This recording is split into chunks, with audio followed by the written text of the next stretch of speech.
bonsoir. Donc, pour cette petite entretien qui n'était pas planifié, qui s'est comme construit parce que justement, lors de la dernière conférence, il y a eu plusieurs personnes qui n'ont pas pu rentrer dans la salle.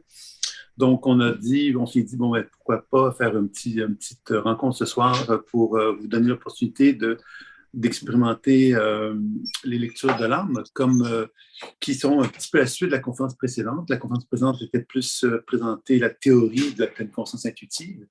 Et là, on avait dit, bon, on allait pouvoir peut-être proposer une aspect plus pratique, donc faire expérimenter la pleine conscience intuitive à travers des lectures d'âme. Comment ça va prendre forme, tout ça? Ben, c'est simplement que je vais vous présenter, j'ai pensé ça comme ça, que j'allais pouvoir vous présenter euh, un petit peu de théorie et ensuite aller vers la pratique avec des thèmes. Donc, ça serait la santé énergétique, la santé psycho-émotionnelle, la santé spirituelle et on pourrait procéder comme ça, puis voir un petit peu comment ça prend forme, puis si c'est des questions d'interrogation, ben, vous pouvez m'en faire part également. Donc, je vais simplement commencer par le départ. Donc, la pleine conscience intuitive, c'est une façon de voyager en soi ou vers un partenaire. Aujourd'hui, ça va être plus dans un contexte de vers un partenaire. Comment on fait ça? C'est que on part du principe que la conscience, elle est localisée dans le cerveau. On sait qu'il y a d'autres cerveaux, mais elle se localise d'abord et avant tout au niveau du cerveau. Et ensuite, on va déplacer cette conscience-là vers un partenaire, simplement en utilisant le véhicule imaginaire comme une façon de se relier à un partenaire. Comme il n'y a pas d'espace-temps dans cet univers-là, ben, on peut voyager. Quelqu'un est en Chine, bon, on peut se mettre en relation avec cette personne-là, tout comme on peut le faire avec quelqu'un, bon, qui se retrouve en France ou au Québec, je ne sais quoi. Donc, et comment ça va prendre forme? C'est que quand je me mets en relation avec cette personne-là, je vais capter des images, des sensations et des mots qui proviennent de son rayonnement cellulaire. Hein? Il y a un physicien, Pop, dont je l'avais déjà parlé, qui a démontré quelque part que le soleil émettait de la lumière, des photons, et les cellules du corps absorbent cette lumière-là et réémettent de la lumière. C'est un phénomène de respiration biolumineuse qui se prend forme. Alors, selon moi, la pleine conscience intuitive permet donc de se relier à ce rayonnement biolumineux-là et on peut donc arriver à déterminer des informations. Donc, dans le rayonnement biolumineux, il y a inévitablement un reflet du potentiel santé d'une personne, c'est-à-dire qu'on voit le fonctionnement énergétique des organes, de la cellule, etc. Mais à l'intérieur de cette lumière-là, il y a donc de l'information qui est en relation avec des événements du passé, de notre histoire personnelle, des mémoires familiales, des mémoires d'autres vies. Alors, c'est ça un petit peu qu'on va explorer aujourd'hui, donc de vous faire part de ça. Puis évidemment, quand on fait ce travail-là, mais on découvre aussi qu'il y a une forme de sagesse, une forme d'intelligence qui anime cette lumière-là. Et c'est là qu'on peut faire intervenir des guides. Peut-être qu'on le fera dans une étape, là, dans une troisième étape là, de la présentation d'aujourd'hui. Donc, si vous voulez bien, on va peut-être commencer à faire une petite démonstration avec l'aspect santé. Donc, s'il y a quelqu'un qui a envie de se proposer. Alors, évidemment, je ne fais pas d'évaluation médicale, hein, ce n'est pas de ça dont il s'agit, mais plutôt de l'évaluation du potentiel santé d'une personne, en tenant compte évidemment de la dimension psycho-émotionnelle qui peut être associée donc au fonctionnement énergétique d'une personne. Donc, c'est ça un petit peu qu'on va faire comme première lecture d'âme, si vous le voulez bien. Donc, est-ce qu'il y a quelqu'un qui se présente comme dans une demande? Est-ce que quelqu'un aurait envie que je lui fasse cette première... Oui, c'est bien, oui. Vous êtes, parce que moi, je ne vois pas, attendez, là, je ne vois pas dans le chat ce que vous êtes, et je ne vois pas non plus dans l'écran présentement. Donc, j'ai attendu quelqu'un qui le voulait, mais comme je ne vois pas qui il s'agit, ben, je peux prendre le temps de le faire comme cela. Alors, donc voilà. Il s'agit de Joël Auger. Voilà, merci. Merci. Joël, c'est Joël, c'est ça? Oui, oui.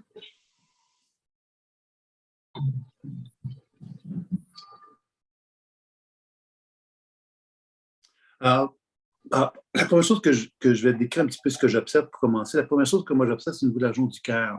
Il y a c'est comme une espèce de carcan, un carcan, mais dans lequel il y a beaucoup d'agitation, comme du feu à l'intérieur du carcan. Donc, le carcan est très réducteur. Évidemment, le carcan, ça vient comme créer de la compression.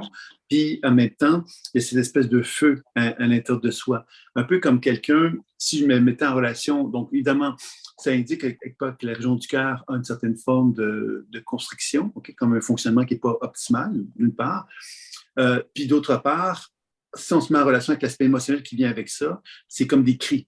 Hein, les cris quelque part, qu'on dit les cris du cœur, hein, c'est les cris quelque part dans lesquels on ressent évidemment un besoin important de se faire entendre, de se faire respecter. Bon, il y a tas de choses à quelque part qui se manifestent à travers ce cri-là du cœur. Je ne sais pas comment vous recevez ce que je viens de vous dire, Joël. Oui, enfin, ça peut me correspondre. C'est pas forcément ce que je ressentais tout de suite, mais oui. Alors, donc ça, c'est la première étape. Évidemment, c'est la lecture. Donc, la lecture, c'est donc le constat. C'est un peu comme un constat qu'on vient de faire. Ce constat-là, évidemment, est intéressant, sauf qu'évidemment, il ne nous met pas en relation avec un potentiel de transformation. Alors, ce qu'on va faire, c'est que la deuxième étape de la pleine conscience intuitive, c'est la lecture, donc qui est sommaire, évidemment, mais comme je dis, c'est une démonstration. La deuxième étape, évidemment, ce sera de chercher justement à déprogrammer la mémoire cellulaire de cette perturbation-là. Donc là, on va donner au corps ce qu'il va demander. Donc, je vais m'adresser à votre région du cœur et je vais voir qu'est-ce qu'elle va me répondre.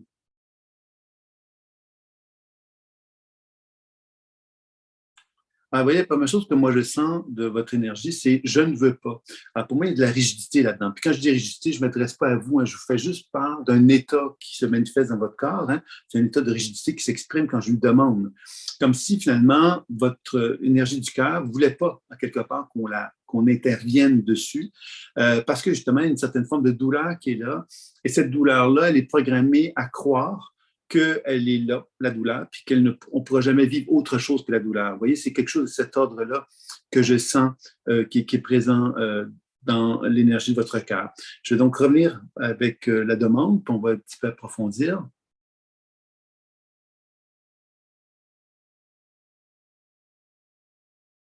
Alors, vous voyez, ce que je sens, c'est cette notion, tu sais, qu'on dit se faire prendre dans ses bras.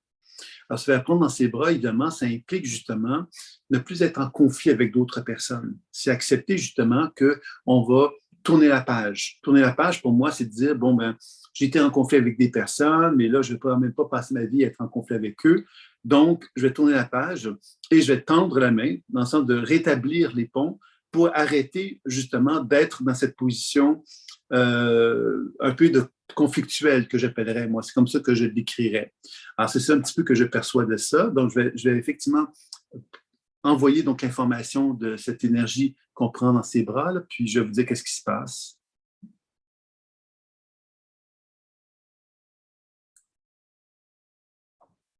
Ah oui, il y a beaucoup de pleurs quand je perçois cette énergie-là que j'envoie. Des pleurs, parce que c'est un peu comme si vous pouviez me dire, ah, mais pourquoi? Comme s'il y avait beaucoup d'interrogations. Des fois, les gens nous font du mal et on pourrait se poser la question, mais pourquoi ils m'ont fait du mal? Hein? On peut ne pas comprendre immédiatement la raison d'être de ça, puis on peut ne jamais le comprendre non plus. Et ce que je sens ici, c'est qu'il y a un guide qui apparaît dans la vision de votre cœur dans lequel cette femme de pleurs est présente. Et c'est un peu comme si le guide, finalement, vous demandait de vous lever debout. Et la première chose que vous exprimez à ce guide-là, c'est « je ne veux pas me lever debout ». Un peu comme si vous étiez à genoux et en pleurs, puis que vous ne vouliez pas, quelque part, vous retrouver dans une position de verticalité. Comme si la position de verticalité, c'est comme si le guide vous expliquait que cette position de verticalité, elle vous transmettrait quelque part le meilleur de vous-même. Parce que c'est un peu comme quand on développe une forme de fierté envers soi-même ou une forme de regard d'amour envers soi, on se lève debout pour un certain égard envers soi, puis un égard envers les autres aussi. Et à ce moment-là, bien, on est capable de s'ouvrir aux gens. C'est un peu comme si on quittait une certaine forme de souffrance qui moi, à mes yeux, à moi, vous fait du mal. C'est une souffrance qui vous fait du mal. Parce que quelque part, elle ne vous donne pas l'opportunité de pouvoir régénérer votre cœur, de guérir des blessures dans votre cœur. Donc, à mon avis, il faut se sortir de la tête, parce que j'ai l'impression que votre tête est très active dans ce processus-là, pour cultiver ce que je dirais, moi, en exagérant beaucoup, hein, la colère ou l'agressivité ou le conflit que vous pouvez qui peut animer votre être. Et quand je dis ça, c'est toujours pas de vous dont je parle, c'est simplement de l'état du cœur. Et que quand on cherche justement à rétablir tout ça, ben, c'est ça un petit peu que je vous dirais. Comment vous recevez ce que je viens de vous dire maintenant?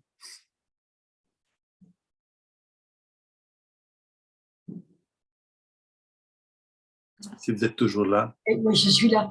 Oui, il y a des choses que j'entends de façon cohérente. Oui. Oui, OK.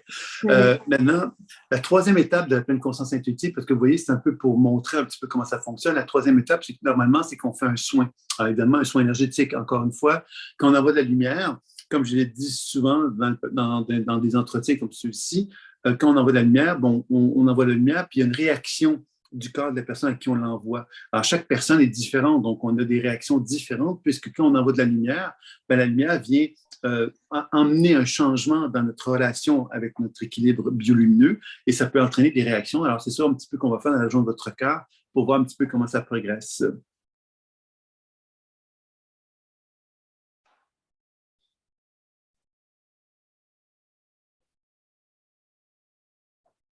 Ah oui, quelque chose qui touche la notion de prospérité quand on envoie de la lumière dans la région de votre cœur. Comme si, à quelque part, je sentais, moi, que vous êtes mûr, je vais dire ça comme ceci, mûr pour un changement. Et le changement, bien évidemment, c'est ce changement-là qui touche le cœur, évidemment. C'est l'ouverture du cœur. Et l'ouverture du cœur, ça touche pour moi la prospérité, puisqu'on ouvre notre conscience à quelque chose de plus vaste. On se rend compte, finalement, que la souffrance qu'on a pu vivre, bien évidemment, c'est un état qui est associé à notre passé, et que quand on commence à s'ouvrir justement ce potentiel de lumière, bon, on ouvre quelque part cette idée justement que on peut être aimé, on peut être s'aimer, on peut être aimé. Et c'est comme si effectivement on pouvait tourner la page envers des souffrances qui avaient pu être vécues dans le passé. Moi, j'ai l'impression qu'il y a une phase de votre vie où vous avez été en conflit, donc dans le passé, avec cette blessure-là du cœur, et que là, vous êtes rendu à une étape de votre vie, vous avez la maturité requise pour être vraiment capable de tourner la page et de commencer justement à reconstruire des liens avec des gens sous des conditions qui vous sont propres, hein, mais dans lesquelles vous allez pouvoir vraiment reconnaître à quelque part cette capacité de vous aimer et d'aimer, comme s'il y avait une redéfinition de l'amour qui pouvait se développer et qui va vous être favorable, je dirais. Qu'est-ce que vous en pensez de ça? Oui, oui, oui, tout à fait. Oui, vous êtes d'accord avec ça, oui. Donc, ben, vous voyez, c'est un petit peu ça la démonstration. C'est un petit peu comme, évidemment, comme je dis, je ne vais pas parler de la santé comme telle. C'est évident que la région du cœur est une zone affectée. Quand je dis affectée, évidemment, c'est que le potentiel santé est réducteur. Hein, il est réduit. Alors, évidemment, en prenant soin de cette région-là, ben, vous allez redonner à cette région de votre corps un potentiel santé plus élevé. Hein, c'est un peu comme plus l'énergie circule dans votre corps, plus vos organes fonctionnent optimalement, plus il y a des restrictions, des blocages, etc., mais plus évidemment, l'énergie est moins apte à fonctionner adéquatement. Donc, c'est dans ce sens-là que la lecture intuitive sert à donner de l'information, la déprogrammation à libérer le plus possible les programmations qui peuvent être présentes et les soins, ben, de redonner de la lumière, finalement, dans le corps pour lui permettre de retrouver une santé plus importante. Ça va? Très bien, merci. Oui. Oui. Ben, je vous remercie beaucoup d'avoir bien voulu participer à cette petite lecture. Alors, on parle de lecture d'âme, mais vous l'avez compris, pour moi, la lecture d'âme, qu'est-ce que c'est? C'est que la lecture d'âme, c'est plusieurs points de vue qu'on peut avoir. Là, on vient de regarder un point de vue plus énergétique. On va maintenant regarder un petit peu plus l'aspect psycho-émotionnel. Donc, la lecture d'âme, mais finalement, c'est cette capacité de se connecter justement avec l'essence de l'être que nous sommes et de lui redonner l'opportunité de s'exprimer le plus possible. C'est ça un peu, pour moi, des lectures d'âme. Donc, si vous voulez bien, on va passer maintenant à la deuxième étape. Alors, dans la pratique, donc, on va observer la lumière, hein, qui est le rayonnement biolumineux ou l'aura, et on va constater que donc des fonctions énergétiques associées aux organes qui peuvent être plus ou moins affectées. Puis évidemment, à l'intérieur de ça, ben, on constate qu'il y a de la mémoire qui est la mémoire, pour moi, c'est des événements du passé souvent avec lesquels on se dissocie. Alors, pourquoi on se dissocie de notre passé? Mais parce qu'on est en conflit avec lui. Alors, pourquoi on est en conflit avec lui? Mais parce qu'on n'est pas en paix avec ce passé-là. Donc, c'est un passé qui peut être limitatif, donc des expériences traumatisantes avec lesquelles on va se dissocier pour essayer de ne plus être en contact avec l'énergie en question. Et ça va se manifester dans le champ énergétique comme étant des mémoires qui existent. Et comme si, par exemple, moi, si je vous parle d'une mémoire qui a eu lieu dans le passé, de l'âge de 8 ans, où je me suis senti abandonné, ben, je percevrais dans le champ énergétique, dans mon champ énergétique, cette mémoire-là de l'enfant de 8 ans qui serait animée par les mêmes expériences émotionnelles qu'il aurait vécues à l'âge de 8 ans. Donc, tant et son temps que la personne ne se relie pas à cette mémoire-là, mais c'est un peu comme si elle demeurait dans une forme de prison, en fin de compte. Et l'idée, c'est de justement chercher à rétablir l'équilibre entre la mémoire et l'individu pour qu'il y ait une forme d'équilibre qui puisse se manifester. C'est comme ça qu'on procède pour cette étape-là. Donc, maintenant que j'ai fait la présentation, bien évidemment, là, je vais vous demander à la première personne de se présenter. C'est comme ça qu'on va procéder. Donc, il y a Gaëlle qui se présente pour faire cette deuxième lecture-là. Donc, je m'excuse, hein, évidemment, il faut choisir une personne. C'est la première qui se présente à moi lorsque que je dis à quelque part que l'événement va avoir lieu, la lecture d'âme va avoir lieu. Donc, c'est Gaël. Alors, donc, ça va être l'aspect, donc, on va regarder un petit peu qu'est-ce qui va ressortir de ton champ énergétique, de votre champ énergétique, concernant donc les mémoires personnelles qui peuvent être présentes dans votre vie. Alors, on va commencer, donc, je vais mettre en relation avec Gaël.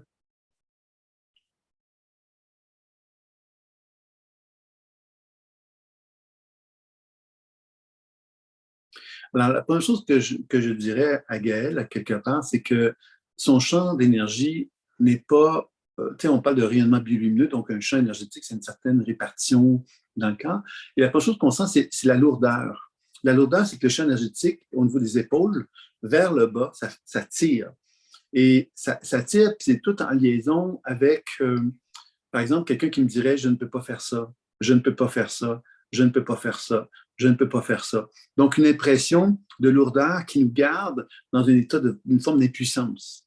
Et cette forme d'impuissance-là, ben, finalement, quelque part, nous garde dans une position, justement, où tout ce qui pourrait être agréable dans notre vie, tout ce qui pourrait être potentiellement évolutif pour nous, ben, c'est un peu comme si on n'y croyait pas. C'est un peu comme ça que je sens ça dans un premier temps.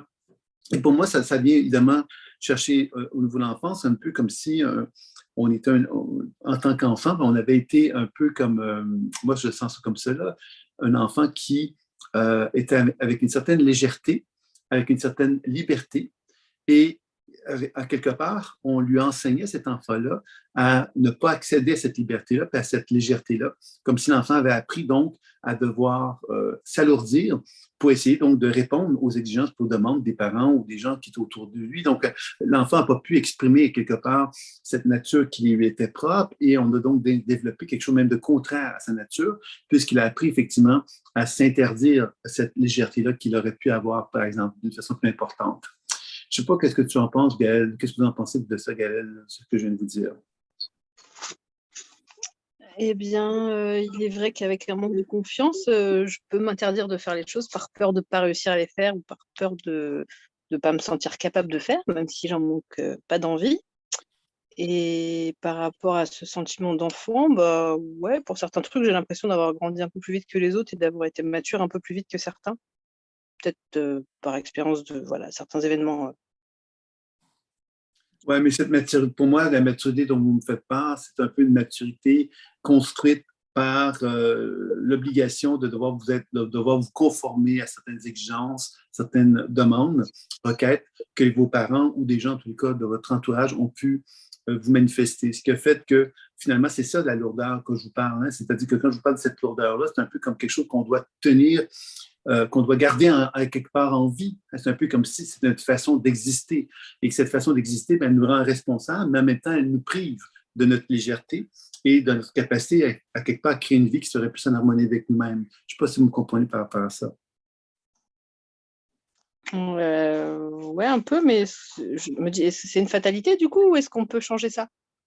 Non, ce n'est pas une fatalité. Moi, je vous fais juste part finalement d'un certain constat. La première étape, c'est ça. Hein, c'est-à-dire que dans une lecture, dans ma pratique, moi, quelque part, la première étape, c'est le constat. Le constat, c'est qu'on observe quelque chose. Là, je suis en train de vous faire part de quelque chose que j'observe, mais évidemment, on ne va pas rester là puisqu'on va, je vais vous présenter les deux autres étapes qui, elles, vont changer la situation.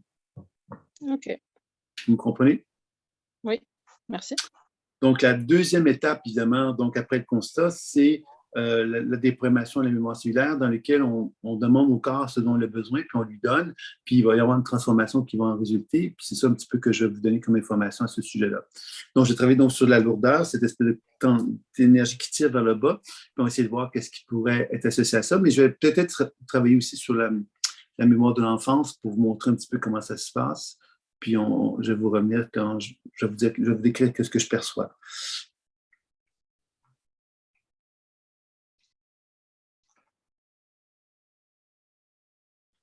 Alors oui, quand je m'adresse à l'enfant, la première chose que quand je lui demande qu'est-ce qu'il a besoin pour retrouver quelque part un équilibre plus important, la première chose qu'il me dit, c'est avoir la paix.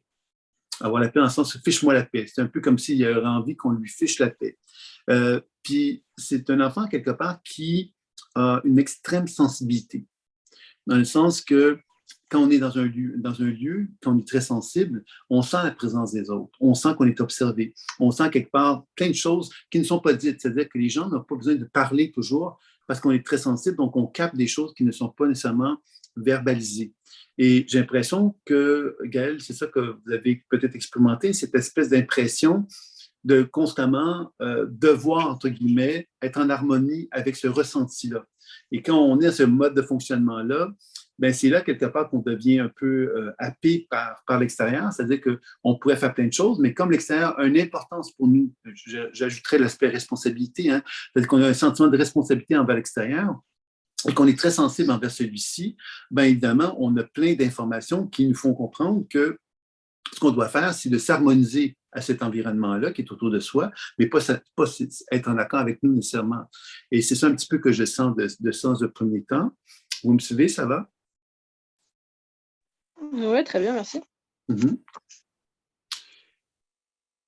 Donc, je vais lui envoyer donc, l'information qu'elle me demandait. Elle voulait avoir la paix, donc on va lui envoyer ce qu'elle demande, puis on va voir comment elle va réagir. Alors, comment je vais faire ça? Mais évidemment, c'est en utilisant le véhicule imaginaire, c'est-à-dire que par mon intention, j'émets donc l'émotion qui m'est demandée, on veut qu'on lui fiche la paix, donc je vais lui envoyer cette émotion-là, puis je vais voir comment l'enfant va réagir à ça, puis ça va nous permettre de progresser. Puisqu'on va on la libère de sa programmation de base, hein, en lui donnant ce qu'elle demande, même si ça peut paraître absurde de lui donner cette émotion de fiche-moi la paix, on va voir qu'est-ce que ça va donner.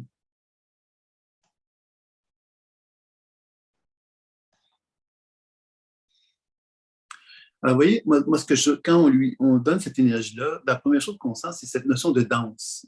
La femme qui danse. La femme qui danse, ben, c'est la femme, quelque part, dont j'ai parlé tantôt, qui était légère. Et quand on est légère, ben, quelque part, on prend la main des gens qui sont autour de soi, puis on se met à danser avec eux. Alors, eux pourraient nous dire qu'ils n'ont pas envie de danser, mais nous, on pourrait leur répondre, ben moi, c'est ma façon d'être en relation avec les gens que de pouvoir danser. Alors, quand on danse, c'est quelque chose d'inclusif, hein? C'est-à-dire que si je danse avec quelqu'un, ben, la personne avec qui je danse, ben, il faut effectivement qu'elle participe à la danse avec moi, puis c'est comme ça qu'on arrive à quelque chose. Alors, moi, j'ai l'impression que dans votre façon de fonctionner, c'est évident que, et comme vous êtes très sensible, cette notion d'inclusion, c'est de danser avec quelqu'un, c'est de dire, ben oui, prends-moi la main, puis on va ensemble dans une direction. Si moi, j'y vais seul, j'ai l'impression quelque part que je ne peux pas y aller. Mais si tu me tends la main, puis on peut y aller avec une certaine harmonie, un certain mouvement fluide, harmonieux, une danse, hein, mais à quelque part, là, à ce moment-là, c'est correct pour moi. Moi, ça me convient, cette façon de fonctionner-là. Puis j'ai l'impression, justement, que cette façon fluide dont je viens de vous parler, c'est une clé pour vous parce que ça veut donc dire que quand vous mettez à danser dans cet état de fluidité, il y a à quelque part une forme de grandeur que je ressens en vous. La grandeur d'une femme, justement, qui est un peu comme un leader. Un leader, c'est quelqu'un ou un meneur, hein?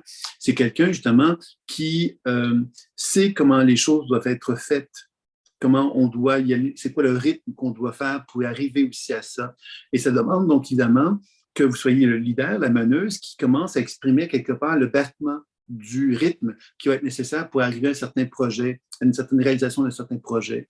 Alors, si on reste dans ce mode où on n'est pas en harmonie avec le rythme, bien évidemment, on va se faire plomber par l'extérieur. L'extérieur va nous dire, ben non, il ne faut pas faire ça, ben non, tu ne peux pas faire ça. Il y a plein d'informations quelque part qui vont venir finalement vous rappeler que votre rythme que vous auriez envie de manifester n'est pas le bon rythme. Vous allez finalement, c'est un peu comme si quelqu'un voudrait danser, et avant même qu'il se mette à danser, on lui dirait, ben non, tu n'es pas le bon danseur, tu ne suis pas le bon rythme, tu ne connais pas les pas, alors que l'autre personne, elle n'aurait pas eu le temps de montrer si elle savait danser ou pas, mais on viendrait lui dire, non, non, tu ne peux pas faire ça, c'est pas possible, tu n'es pas capable, etc. Alors, j'ai l'impression qu'il y a un apprentissage que vous avez à reconnaître en vous, c'est que ce rythme-là, qui est le vôtre, est un rythme que vous avez à apprendre à affirmer aux gens.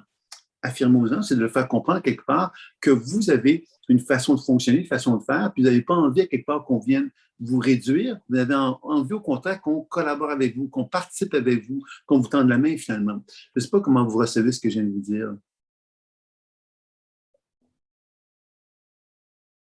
Ben, on m'a déjà dit que je pouvais avoir ces capacités, mais c'est vrai que j'ai un peu du mal à y croire. Et que pourtant,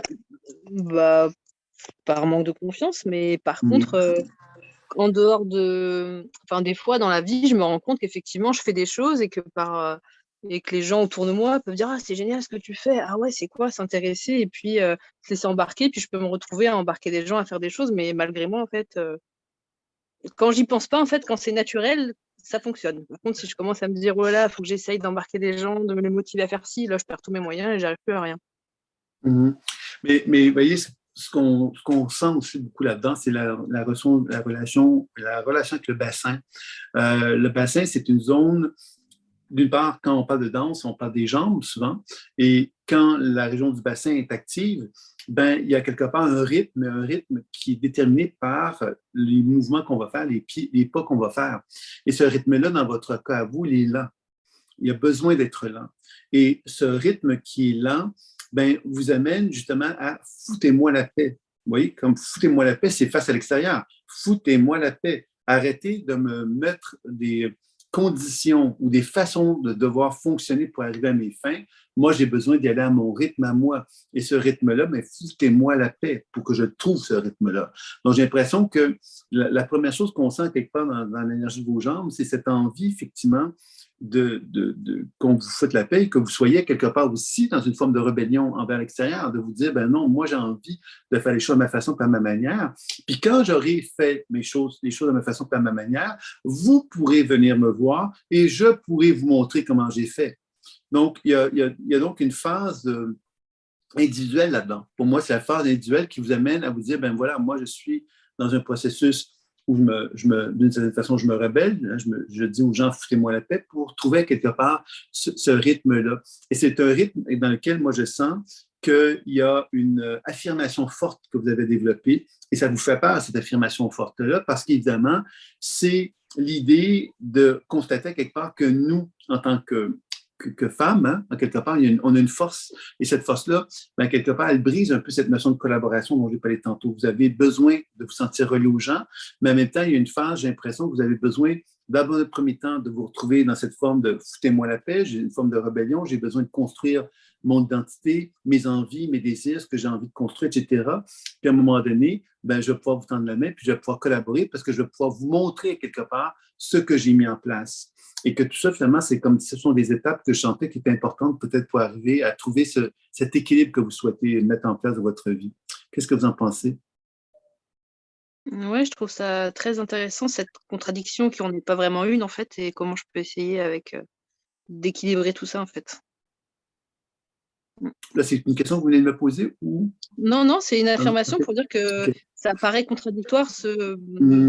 foutez-moi la paix et en même temps collaborons et comment trouver son rythme au milieu de tout ça. Et ouais, je trouve ça intéressant. Ouais. Oui, puis ce caractère, ça veut dire quoi? Ça veut dire que vous avez un caractère qui est très fort, un bon caractère, un caractère qui est fort. Donc, c'est une bonne chose, ce caractère fort-là, mais évidemment, quand on a cette sensibilité dont je vous parlais tantôt, ce caractère fort-là peut apparaître comme étant quelque chose de négatif. Et on se dit, ben non, moi, je veux collaborer avec les gens, donc je n'ai pas le droit d'avoir un caractère trop fort parce que les gens vont pas vouloir collaborer avec moi. Vous voyez, alors, j'ai l'impression que c'est ça qui fait que vous êtes un peu comme dans une espèce de tiraillement intérieur parce que assumer votre force va faire que vous n'allez plus avoir besoin de vous dire absolument je dois collaborer. Hein? C'est-à-dire la première étape, c'est assumer cette force-là et à partir de que la force a été acquise, les gens vont venir vers vous et vous allez avoir ce processus de plus de grande reconnaissance qui va se manifester et c'est là que les échanges vont pouvoir prendre forme davantage. Vous me suivez? Oui, je vous suis. Mm-hmm.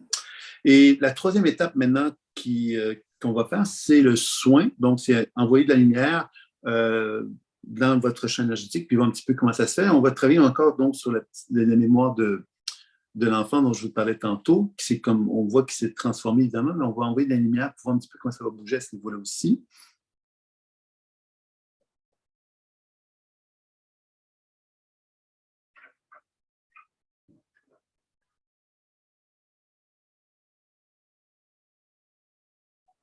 Vous voyez, ce qu'on sent quand on envoie la lumière, qui est la chose qui ressort beaucoup, c'est dans le haut du corps. Alors, le haut du corps, finalement, c'est cette espèce d'impression qu'on est quelqu'un qui a un potentiel, tu sais, quelqu'un qui se met la barre haute, dans le sens que quand on se dit, ben, moi, je veux faire quelque chose, ben, je me mets la barre haute. Maintenant, cette barre haute que je me donne, ben, finalement, elle m'amène dans les hauteurs, les hauteurs. Puis je vous ai dit tantôt que vous avez besoin de retrouver vos jambes, de danser dans vos jambes. Et retrouver ces jambes, bien évidemment, quand on a trop d'hauteur, bon, on n'est pas capable de retrouver nos jambes parce que justement, on est trop dans l'espace du haut.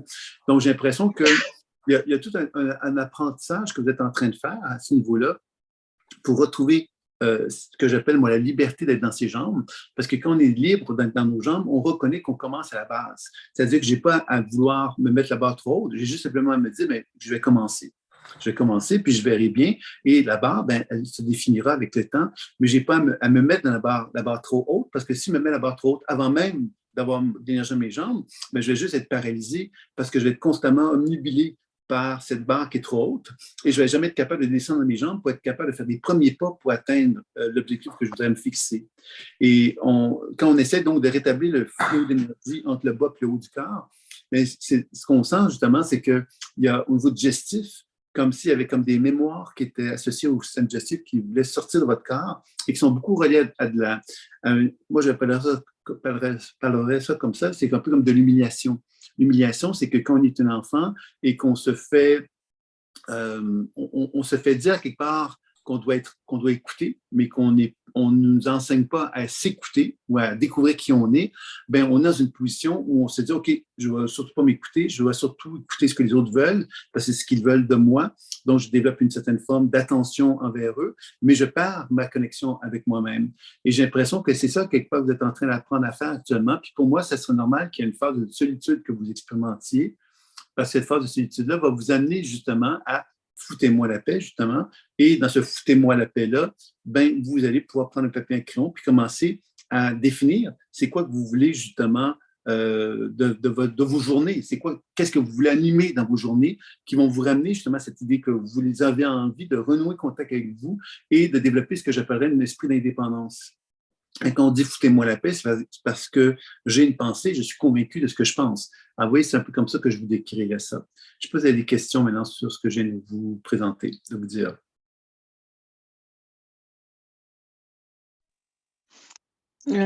Question, je sais pas, mais en tout cas, la mémoire dans le système digestif, l'humiliation, et puis le fait de mettre la barre trop haute, puis peut-être pour ça de ne pas oser faire le premier pas parce que ça me parle bien aussi.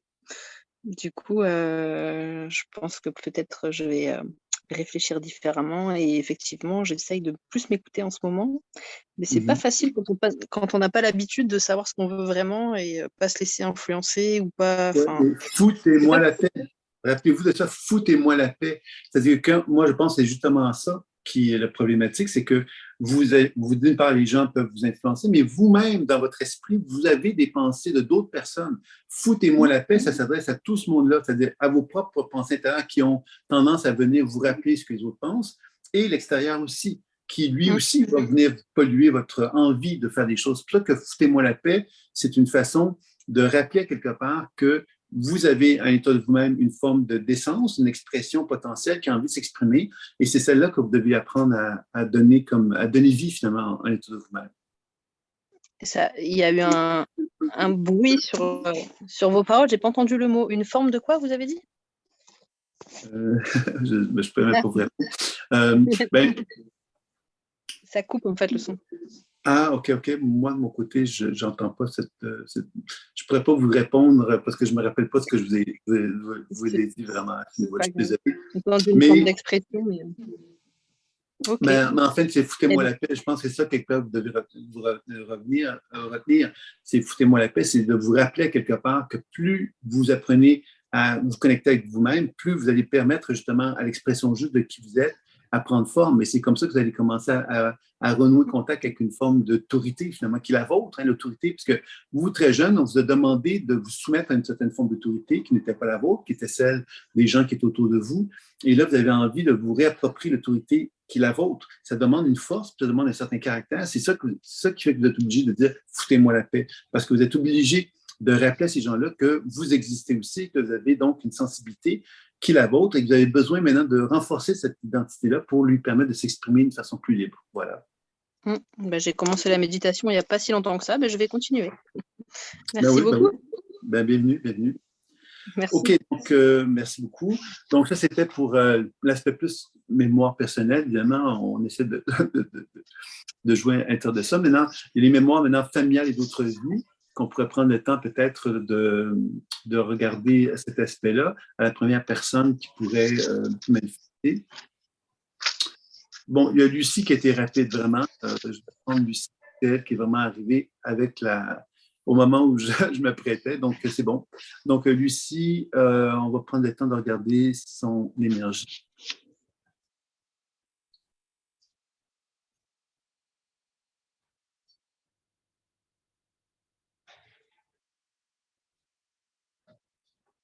Alors, ce que je sens de toi, Lucie, dans un premier temps, c'est la peur. C'est vraiment ça qui ressort beaucoup. Pour moi, c'est la peur, c'est tout relié à une certaine forme de paralysie. Comme ça, quelque part, on était dans une position où on est conscient quelque part que dans la vie, il y a des moments donnés où on doit prendre des décisions, on doit faire des choix. Et ces choix-là, quelque part, peuvent être, entre guillemets, perçus comme étant dangereux parce qu'on est conscient que si on fait des choix, bien évidemment, ces choix-là peuvent bouleverser un tas de choses. Et j'ai l'impression qu'il y a quelque chose de cet ordre-là.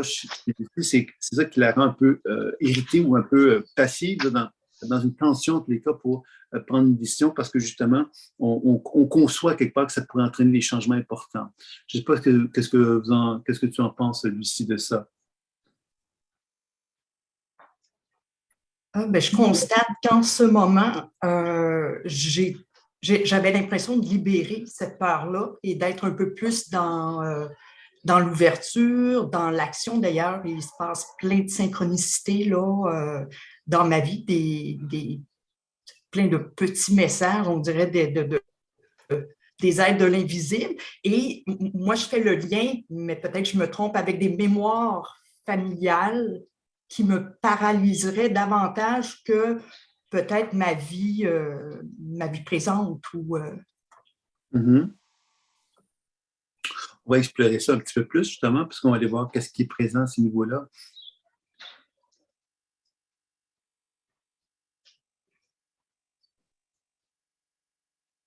Mais dans un premier temps, c'est certain que si on ramène ça à votre vie, à vous, Lucie, la première chose qu'on peut sentir, c'est cet enfant qui est très jeune, qui est dans une forme de grande peur. Et cette grande peur-là, quelque part, je dirais presque jusqu'à dire que dès la naissance, dans le ventre de la mère, il y avait cette peur-là qui était présente. Et cette peur-là qui était présente dans la mère est en liaison avec des mémoires ancestrales de la famille, où les peurs étaient présentes aussi. Un peu comme, tu sais, quand on dit « j'ai peur de vivre ». J'ai peur de vivre. Pourquoi tu as peur de vivre? Bien, parce qu'il y a trop de dangers dans la vie. Il y a plein de choses qu'il faut faire attention. Il y a plein de potentiels dangers potentiels. Et parce que tous ces dangers-là sont possibles, bien, à quelque part, bien, on développe finalement une certaine position que moi j'appellerais un peu d'inaction, c'est-à-dire comme on reste dans un mode où on ne veut pas prendre de risques. Et en ne prenant pas de risques, bien évidemment, on prend une route qui est peut-être plus sécuritaire, mais qui n'est pas nécessairement ressourçante ou épanouissante, parce qu'on ne se donne pas cette opportunité-là. Donc, ça, c'était une première chose que je dirais, mais on ne va pas en rester là. Mais je vais demander quand même à Lucie, qu'est-ce que tu en penses de ça? Oui, mais tout à fait. J'ai toujours eu l'impression que dès ma conception, j'étais pas vraiment voulue. J'ai été rejetée en quelque sorte par ma mère, donc pas vraiment d'amour au cours de mon enfance. Par contre, j'ai l'impression d'avoir avancé avec ces émotions-là de tristesse, d'abandon. Par contre, j'avais l'amour de mon père qui venait contrebalancer et j'ai accompagné ma mère en fin de vie et j'ai l'impression que je lui ai vraiment pardonné. C'était même pas au niveau des mots et tout ça, c'était vraiment des énergies de pardon. Et ce qui résonnait en moi, c'était comme ça c'est ça que mon âme venait vivre en quelque sorte, de pardonner. Et puis là, j'ai l'impression que ben là, j'ai le goût, l'audace de vivre, oser, prendre des risques. J'ai vraiment le goût. Mais peut-être que, bon, j'ai encore des peurs qui m'arrêtent, mais même au niveau du cœur, du plexus, ça fait drôle à dire, mais c'est comme en effervescence. Mm-hmm. C'est bien, parce que, comme je dis, moi, la première étape de la lecture, c'est un peu comme le constat. Le constat, quelque part, c'est quelque chose qui est un peu comme une photographie. Je prends une photographie d'une situation, et la situation, évidemment, elle n'est pas dans un processus de dynamisme. Elle est comme quelque chose qui est un peu comme figé. Alors, c'est certain que souvent, ça fait référence, surtout au début d'une lecture, on va commencer vraiment avec des choses qui sont plus figées, qui sont plus associées au passé, donc moins dans l'actualité d'où est-ce qu'on en est véritablement. Mais en même temps, ça met en évidence une forme d'inertie qui existe dans le champ d'énergie de la personne que je regarde. Puis après ça, bien évidemment, la déprogrammation, elle a pour objectif donc d'amener, donc de donner au corps quelque part une certaine énergie évolutive qui va bousculer un petit peu ce que je perçois, puis qui va me donner des informations vers quoi la personne tend d'une façon plus importante. Et c'est ça qu'on va faire comme deuxième étape. Puis je vais te dire qu'est-ce que je perçois.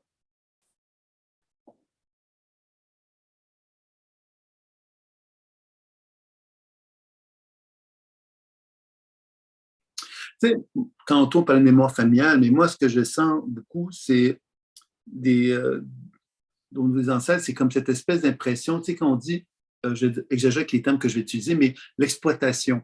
L'exploitation, c'est des gens, quelque part, qui exploitent d'autres gens et qui sont de la famille, mais on les exploite. Pourquoi on les exploite? Ben parce que quelque part, on a l'impression que ces gens-là, ben finalement, ils vont porter d'une certaine façon nos propres peurs, nos propres insécurités, ils vont nous les dissimuler parce que c'est eux qui vont faire des choses que nous, on devrait faire. Un peu comme si on les rendait responsables, puis que finalement, ces personnes-là devaient écoper de la responsabilité, puis ça devenait comme des lourdeurs, puis des lourdeurs, bien, finalement, qui faisaient que nous, on est obligés, que ces gens-là à qui on donnait une responsabilité, bien, on leur demandait de faire des choses que nous, on ne voulait pas faire. Donc, ces gens-là sont prisonniers de faire des choses qui ne correspondent pas à qui ils sont. Puis moi, j'ai l'impression que c'est peut-être ça que tu as vécu, toi, à travers cette relation avec la mère. Puis ta mère avait sans doute vécu quelque chose de similaire aussi, comme une espèce de chaîne d'événements qui ont été beaucoup associés à ce genre d'expérience où on se disait, bon, ben notre vie est déjà tracée parce que mes parents, quelque part, me demandent finalement d'incarner quelque chose qui fait quelque part qu'eux ne vont pas se responsabiliser, pourrait-on dire, de qui ils sont complètement. Et ça a été quelque chose qui a été cyclique. J'ai l'impression que ça s'est répété à plusieurs reprises, ça. Donc, on va essayer donc de déprogrammer ça. C'est ça un petit peu l'objectif de ce qu'on va faire maintenant. Ça va?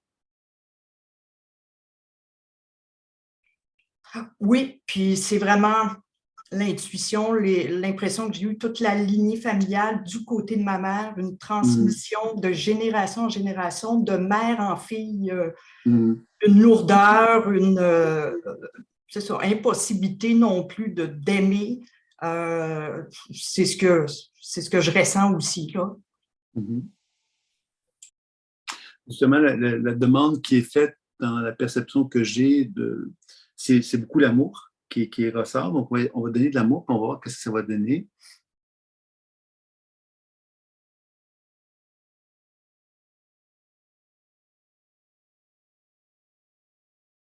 Alors, ce qu'on voit, là, on va aller un peu plus loin dans l'histoire, mais quand on envoie de l'amour, la première chose que je vois apparaître, moi, c'est comme une scène au Moyen Âge.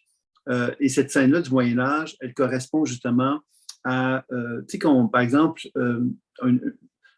une femme peut aimer un homme, bien sûr, et cette femme-là, quelque part, qui peut aimer un homme, ben, elle peut avoir une motivation profonde d'aimer cet homme-là, puis de vouloir même, à l'encontre des règles et des lois, faire en sorte d'être aimé par cet homme-là, puis de faire tout ce qu'il faut pour être aimé par cet homme-là. Alors, il y a quelque chose là-dedans d'être puissant, un amour puissant, et cet amour puissant, ben, ça va au-delà du danger, hein, puisqu'on se met en danger parce qu'on veut tellement aimer cette autre personne-là qu'on est prêt à tout pour l'aimer. Et quand on fait ça, bien évidemment, on peut quelque part être identifié comme étant une personne justement qui peut être quelqu'un qui a des certains talents de manipulation. On peut aussi l'identifier comme étant un peu comme une sorcière, comme une femme à quelque part qui a des pouvoirs malsains, négatifs, parce qu'elle veut tellement justement l'amour de cette autre personne-là, ben, qu'on l'interprète comme étant quelqu'un qui a une forme de maléfisme dans sa façon de faire parce que justement, elle cherche à conquérir cet homme-là. Donc, et à ces époques-là, bien évidemment, une femme qui était aussi dégourdie pouvait être perçue comme une façon négative et péjorative. Puis j'ai l'impression qu'évidemment, cette femme-là qui aimait, elle était donc dans une position où elle était brûlée sur un bûcher. Pas parce qu'elle était une sorcière, mais bien parce qu'elle était dégourdie. Hein, c'est différent. Elle était simplement dégourdie comme femme et elle avait quelque part une vision, je pourrais presque dire immorale, en exagérant les termes. Hein. Immoral, je ne veux pas dire que c'était quelqu'un qui faisait des choses vraiment si graves que ça, sauf qu'à l'époque, être une femme dégourdie, une femme moderne, pourrait-on dire, Mais évidemment, ce n'était pas acceptable. Socialement parlant, il y avait comme la religion qui avait une volonté morale, qui contrôlait la femme aussi, qui la jugeait énormément. Et dès qu'une femme faisait quelque chose qui sortait un petit peu des normes, ben on l'identifiait comme une sorcière, etc. Donc, quelque chose de cet ordre-là que je perçois de ça. Puis, je ne sais pas qu'est-ce que tu en penses, toi, Lucie, de ce que je viens de dire. Oui, ça résonne en moi. D'ailleurs, tout le groupe, là, parmi le groupe, toutes les personnes qui ont été des femmes dans d'autres vies, je pense que ça a été le cas pour beaucoup d'entre nous là, aussi, là, de nous faire taire. Et moi, j'ai soif de liberté beaucoup, beaucoup. Et je pense l'offrir à mes enfants, à mon conjoint. Mais j'ai une grande, grande soif de liberté depuis que je suis toute jeune. Donc, oui, peut-être pour me réaffirmer et prendre ma place. Oui, puis tu vois, ce qu'on sent, c'est que quand maintenant on envoie de l'amour vers cette femme-là, justement, du Moyen-Âge, là, et il y a quelque chose qui touche ton cœur à toi. Comme si, quelque part, dans ton cœur à toi, tu sais, quand on dit, par exemple, l'amour raisonné, l'amour-raison, c'est l'amour, j'aime quelqu'un, mais j'ai une raison. Je me comporte correctement avec la personne que j'aime, avec mes enfants, avec les gens que j'aime. Je me comporte d'une façon raisonnable, c'est-à-dire quelque chose de raisonné. Et cette façon de fonctionner qui est raisonnée, ben, à mon sens, à moi, elle ne fait pas vibrer tout ce côté passionnel que je viens de décrire. C'est comme ça, quelque part, on avait appris à être raisonnable.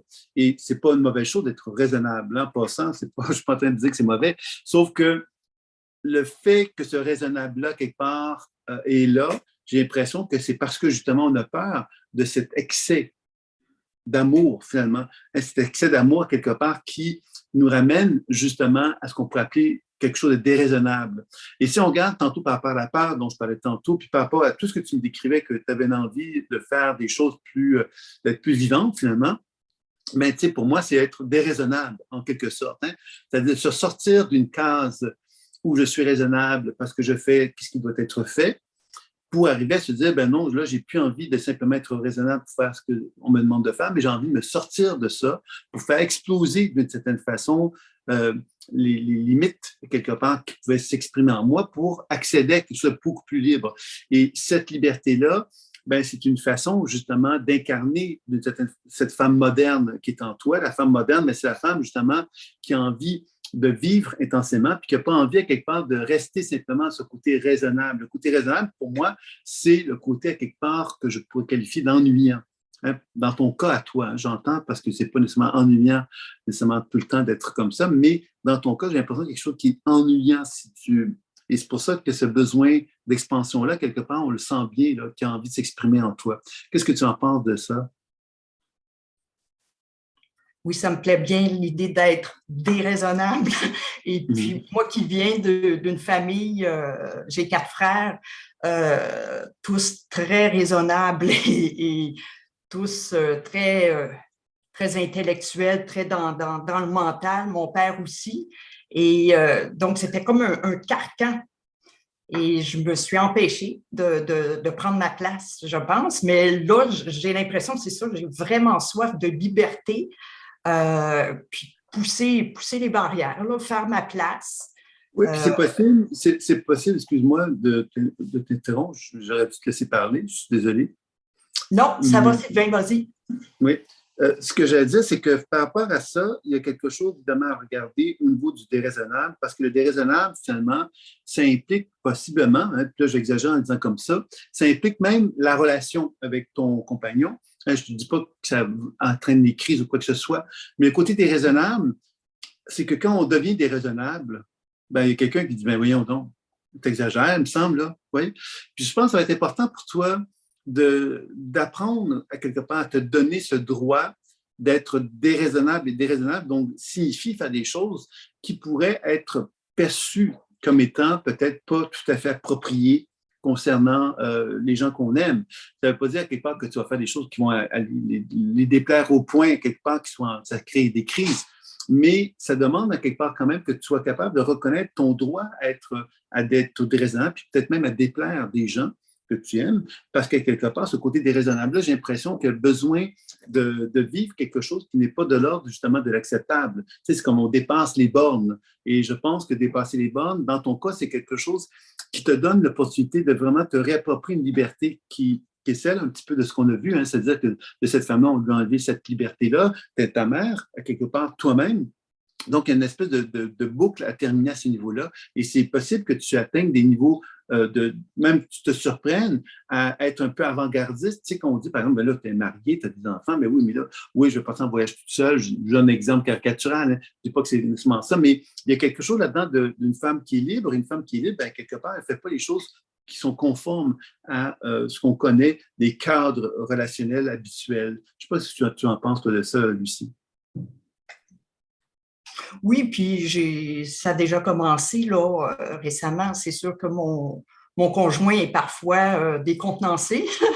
C'est bien, mais c'est bien. Mm-hmm. Oui, mais il semble, bon, malgré qu'il est décontenancé, accepter un petit peu les changements là, qui s'opèrent. Non, j'aime bien entendre ce que tu dis. C'est vraiment, c'est ça, d'assumer mon audace. Et j'ai le sourire. Pour moi, là, tout notre échange, là, j'ai comme le sourire, puis pas envers et contre tous, de prendre ma place, mais de me tenir debout, là. Puis, oui, mais pour moi, c'est réconfortant, là, tout ce que tu dis. Oui, tant mieux, tant mieux. Mon intention est de dire ce qu'il y a à dire. Hein, donc, mais évidemment, absolument, ce genre de lecture-là, quelque part, ben, apporte des réponses, apporte un soulagement, une meilleure compréhension. Donc, c'est dans ce sens-là que ça devient guérisseur, hein, que ça permet de confirmer aussi des choses qu'on ressent en soi et qu'on a envie donc de donner encore plus d'espace pour qu'elles puissent s'exprimer à ce moment-là. Donc, j'étais rendu peut-être à l'étape du soin énergétique, parce que c'est pas ça, on ne l'a pas fait encore, je crois. Donc, je vais simplement donc, émettre la lumière dans ton champ, puis un petit peu voir qu'est-ce qui va en résulter. Je vais aller visiter un petit peu la mémoire, dont je parlais tantôt, continuer un petit peu à voir comment elle évolue ici, puis je vais vous en parler.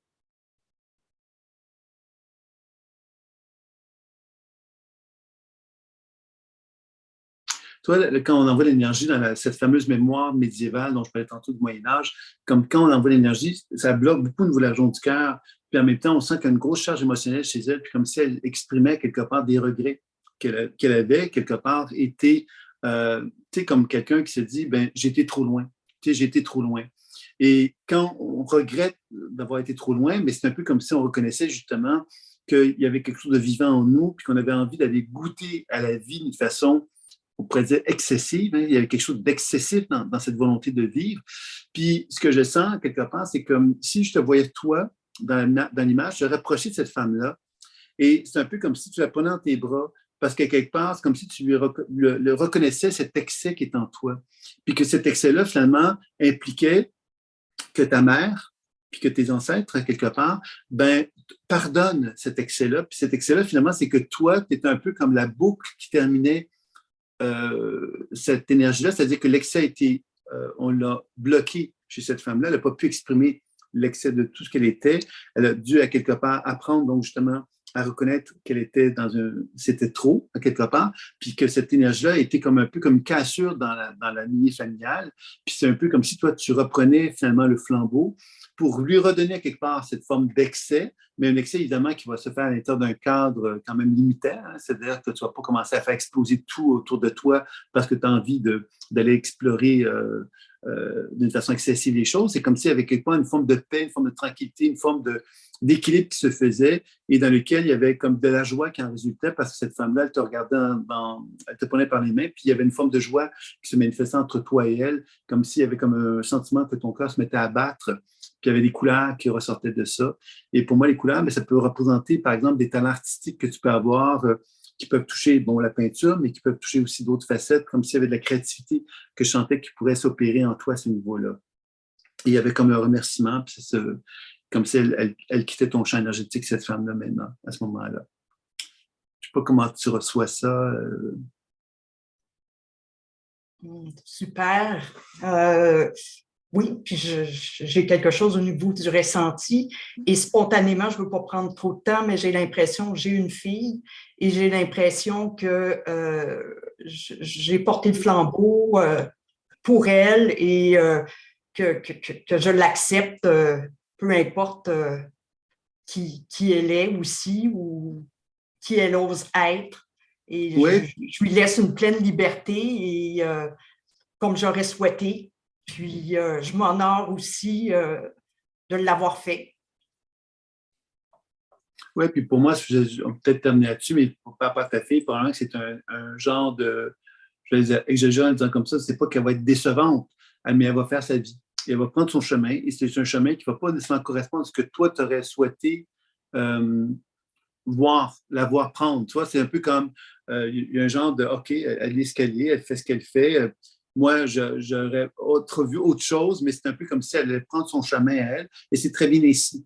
Et puis, quelque part, c'est là, finalement, qu'il y a une forme de lâcher prise. C'est un peu comme si, à quelque part, toi, tu finissais quelque chose, mais qu'après ça, ben, quelque part, c'est d'autres chemins qui allaient se prendre, puis tu n'avais pas nécessairement à te sentir relié à l'idée de il faudrait que, tu vois. C'est non. C'est comme si il y avait un lâcher prise qui en résultait à ce moment-là. Tu me suis? Oui, tout à fait, tout à fait. Ben, merci beaucoup, Sylvain. Merci beaucoup pour ton éclairage. Merci beaucoup à toi. Donc, on va garder un petit peu le temps. Moi, je pensais peut-être proposer maintenant les mémoires d'autre vie, puis après ça, on va aller vers le spirituel. C'est un petit peu ça qui était la proposition. Donc, les mémoires d'autre vie, bien évidemment, on l'a vu, je vous dis qu'on va faire ça comme ça, mais finalement, on touche divers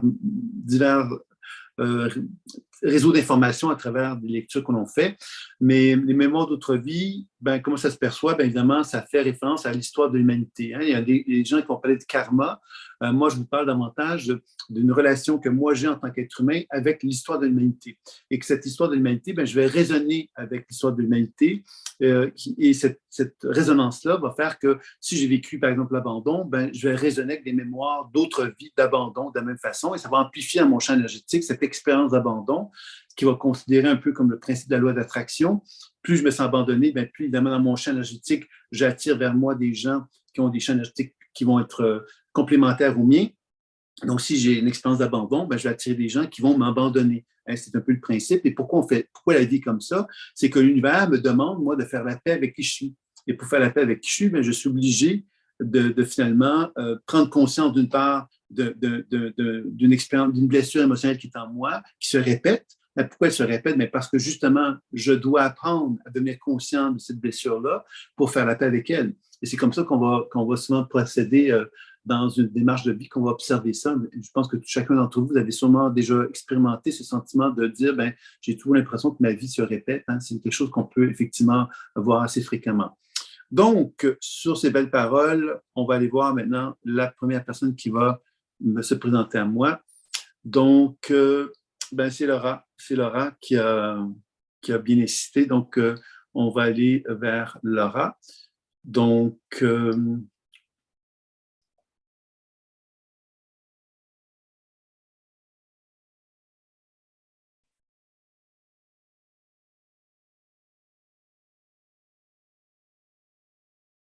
alors, la première chose que je dirais par rapport à toi, Laura, c'est au niveau, tu sais, quand on se dit, par exemple, je me demande pourquoi je suis là, hein, un peu comme le sens de l'existence. Et ça fait référence, entre autres, à la mémoire préhistorique, un peu comme un être préhistorique à quelque part qui est dans un processus, justement, on pourrait presque dire ça comme ceci, d'ignorance. Tu sais, l'ignorance, c'est on est sur Terre, lui, il est sur Terre, il doit vivre, hein, il doit survivre, il doit faire des choses, mais à quelque part avec une forme de grand questionnement existentiel, savoir pourquoi ceci, pourquoi cela, pourquoi ceci, pourquoi cela. Tu sais, comme plein de réflexions, de questions qui alimentent, en fin de compte, chez toi, Laura, une espèce de crise, comme ça que je l'appellerais. Puis la crise est au niveau du cerveau. Tu sais, quand on dit que le cerveau, finalement, il y a une certaine organisation psychique dans le cerveau qui fait qu'on est capable d'intégrer les choses ou pas. Et quand on a des bugs dans le cerveau, les bugs, pour moi, c'est comme des incompréhensions, bien, quelque part, on reste prisonnière de l'incompréhension et on arrive difficilement à s'adapter à la vie parce qu'on ne comprend pas comment la vie fonctionne d'une certaine façon parce qu'on se dit, ben, je ne vois pas de sens à ça. Alors, quand on ne voit pas de sens à ça, ben, on a beau dire, il faut que tu fasses ça, mais si on ne voit pas de sens, ben, on peut le faire, mais on n'a pas ce sentiment de donner de la valeur au geste qu'on est en train de poser parce qu'on ne comprend pas, à quelque part, pourquoi on doit le faire. Je ne sais pas si Laura, si tu te reconnais dans ce que je viens de te dire.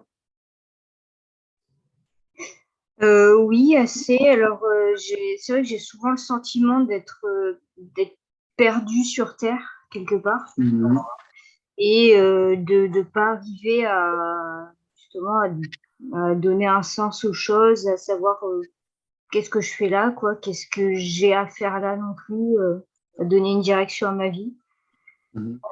Puis, tu sais, c'est certain que toi, ce qu'on pourrait ajouter associé à ça, c'est que moi, toi, je sens dans ton énergie comme des tensions. Pour moi, les tensions, c'est un peu comme quelqu'un qui a des envies, hein, des envies à quelque part qui sont reliées, bon, plaisir de la vie, plaisir d'exister. Quand on se pose des questions par rapport à ça, ben, on n'a pas le sentiment que le plaisir d'exister est au rendez-vous. On se dit, on se pose des questions, on ne sait pas comment on peut fonctionner, comment on peut être. Mais quand on commence justement à essayer de rétablir le mouvement dans le corps, mais c'est certain que moi, ce que je sens, c'est que tu as un grand potentiel de plaisir en toi. Et ce grand potentiel de plaisir, c'est quelque chose justement à laquelle tu es défensive. C'est-à-dire que tu te défends de l'avoir, ce plaisir-là en toi. Et le plaisir, c'est la réponse à ta question. Hein, pourquoi on est sur Terre, par exemple? Ben, le plaisir, finalement, est une réponse. Quand on commence à reconnaître justement que on a des plaisirs, on a des désirs en nous, on a des envies de faire des choses, on pourrait toujours se dire, mais ça servirait à quoi?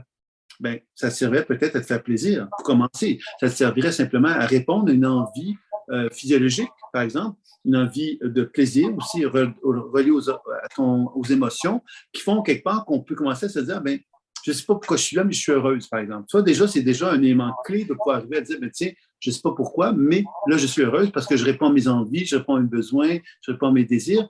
Et tout ça, finalement, ça fait référence beaucoup à une autre mémoire d'autre vie, d'une situation un peu comme, que je dirais que c'est passé donc, dans l'époque de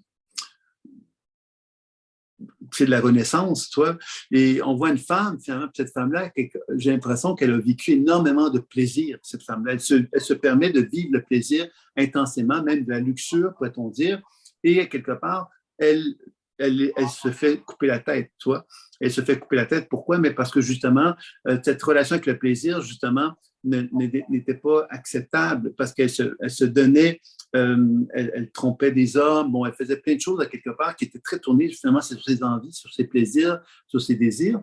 Puis moi, j'ai l'impression que dans ton corps, à toi, ce qu'on sent, c'est comme une forme de rigidité par rapport à ça. Comme un peu comme quelqu'un qui ne peut pas se permettre justement d'avoir une envie de quelque chose parce que si elle a une envie de quelque chose, elle pourrait devenir finalement cette femme immorale, pourrait-on dire. Ou quelqu'un qui ne serait pas dans les normes, qui ne ferait pas les choses correctement. Il faut se contrôler, il faut gérer les choses pour ne pas être autre chose que ce que la société, d'une certaine façon, nous demande. Mais en même temps, on n'est pas dedans, on n'est pas du tout dans la case de ça. On ne se reconnaît pas dans cette façon que la société veut nous exprimer notre rôle, finalement, de vie. Et j'ai l'impression que c'est ça un peu qu'on sent qui fait que vous avez beaucoup de retenue dans ton corps. C'est comme ça que je le perçois. Et on va essayer donc de travailler là-dessus. Je ne sais pas ce que tu en penses de ça, Laura.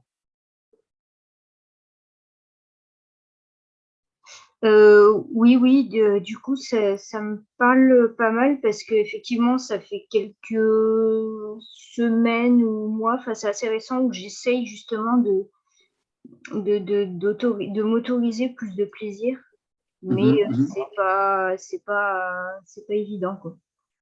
Oui, mais parce que justement, cette retenue-là, finalement, fait quelque part que.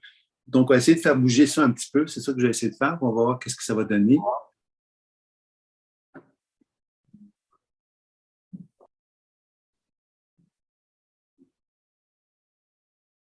La première chose qu'on fait, c'est que je demande effectivement qu'est-ce qu'on pourrait te donner qu'est-ce que tu sais quoi ton besoin pour justement permettre l'expérience du plaisir. On va l'appeler comme ça. Et la première chose, c'est je ne veux pas, je ne veux pas, je ne veux pas. C'est vraiment comme une espèce de détermination à ne pas vouloir, tu vois. Puis ce qu'on sent en même temps dans ça, c'est qu'il y a au niveau de ton cœur, comme si cette fameuse femme qu'on lui a coupé la tête, elle était là quelque part, puis elle semblait comme te jouer un petit peu avec le cœur, comme si elle voulait comme jouer avec toi, enfin, qu'on voilà, jouer avec toi pour te refléter justement l'idée que l'expérience du plaisir, c'est quelque chose qui touche le jeu.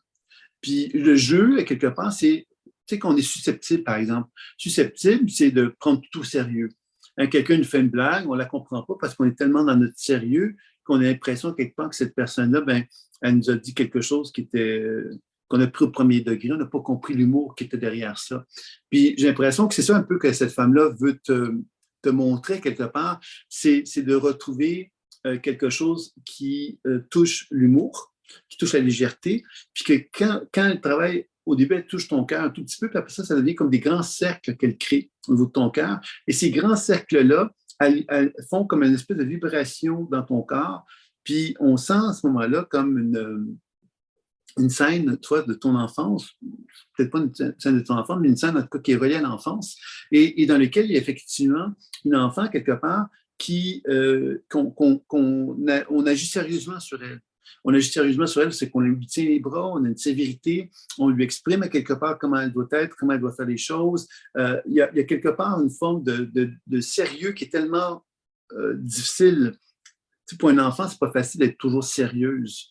Hein, on est toujours sérieux, on doit toujours faire ceci, on doit faire les choses comme on nous a demandé, etc. Il y a quelque chose de très lourd, puis qui fait que l'enfant ne peut pas arriver à se connecter justement avec l'envie d'être un enfant. Parce que l'enfant, c'est quoi? C'est la joie, c'est s'amuser, c'est pas se casser la tête.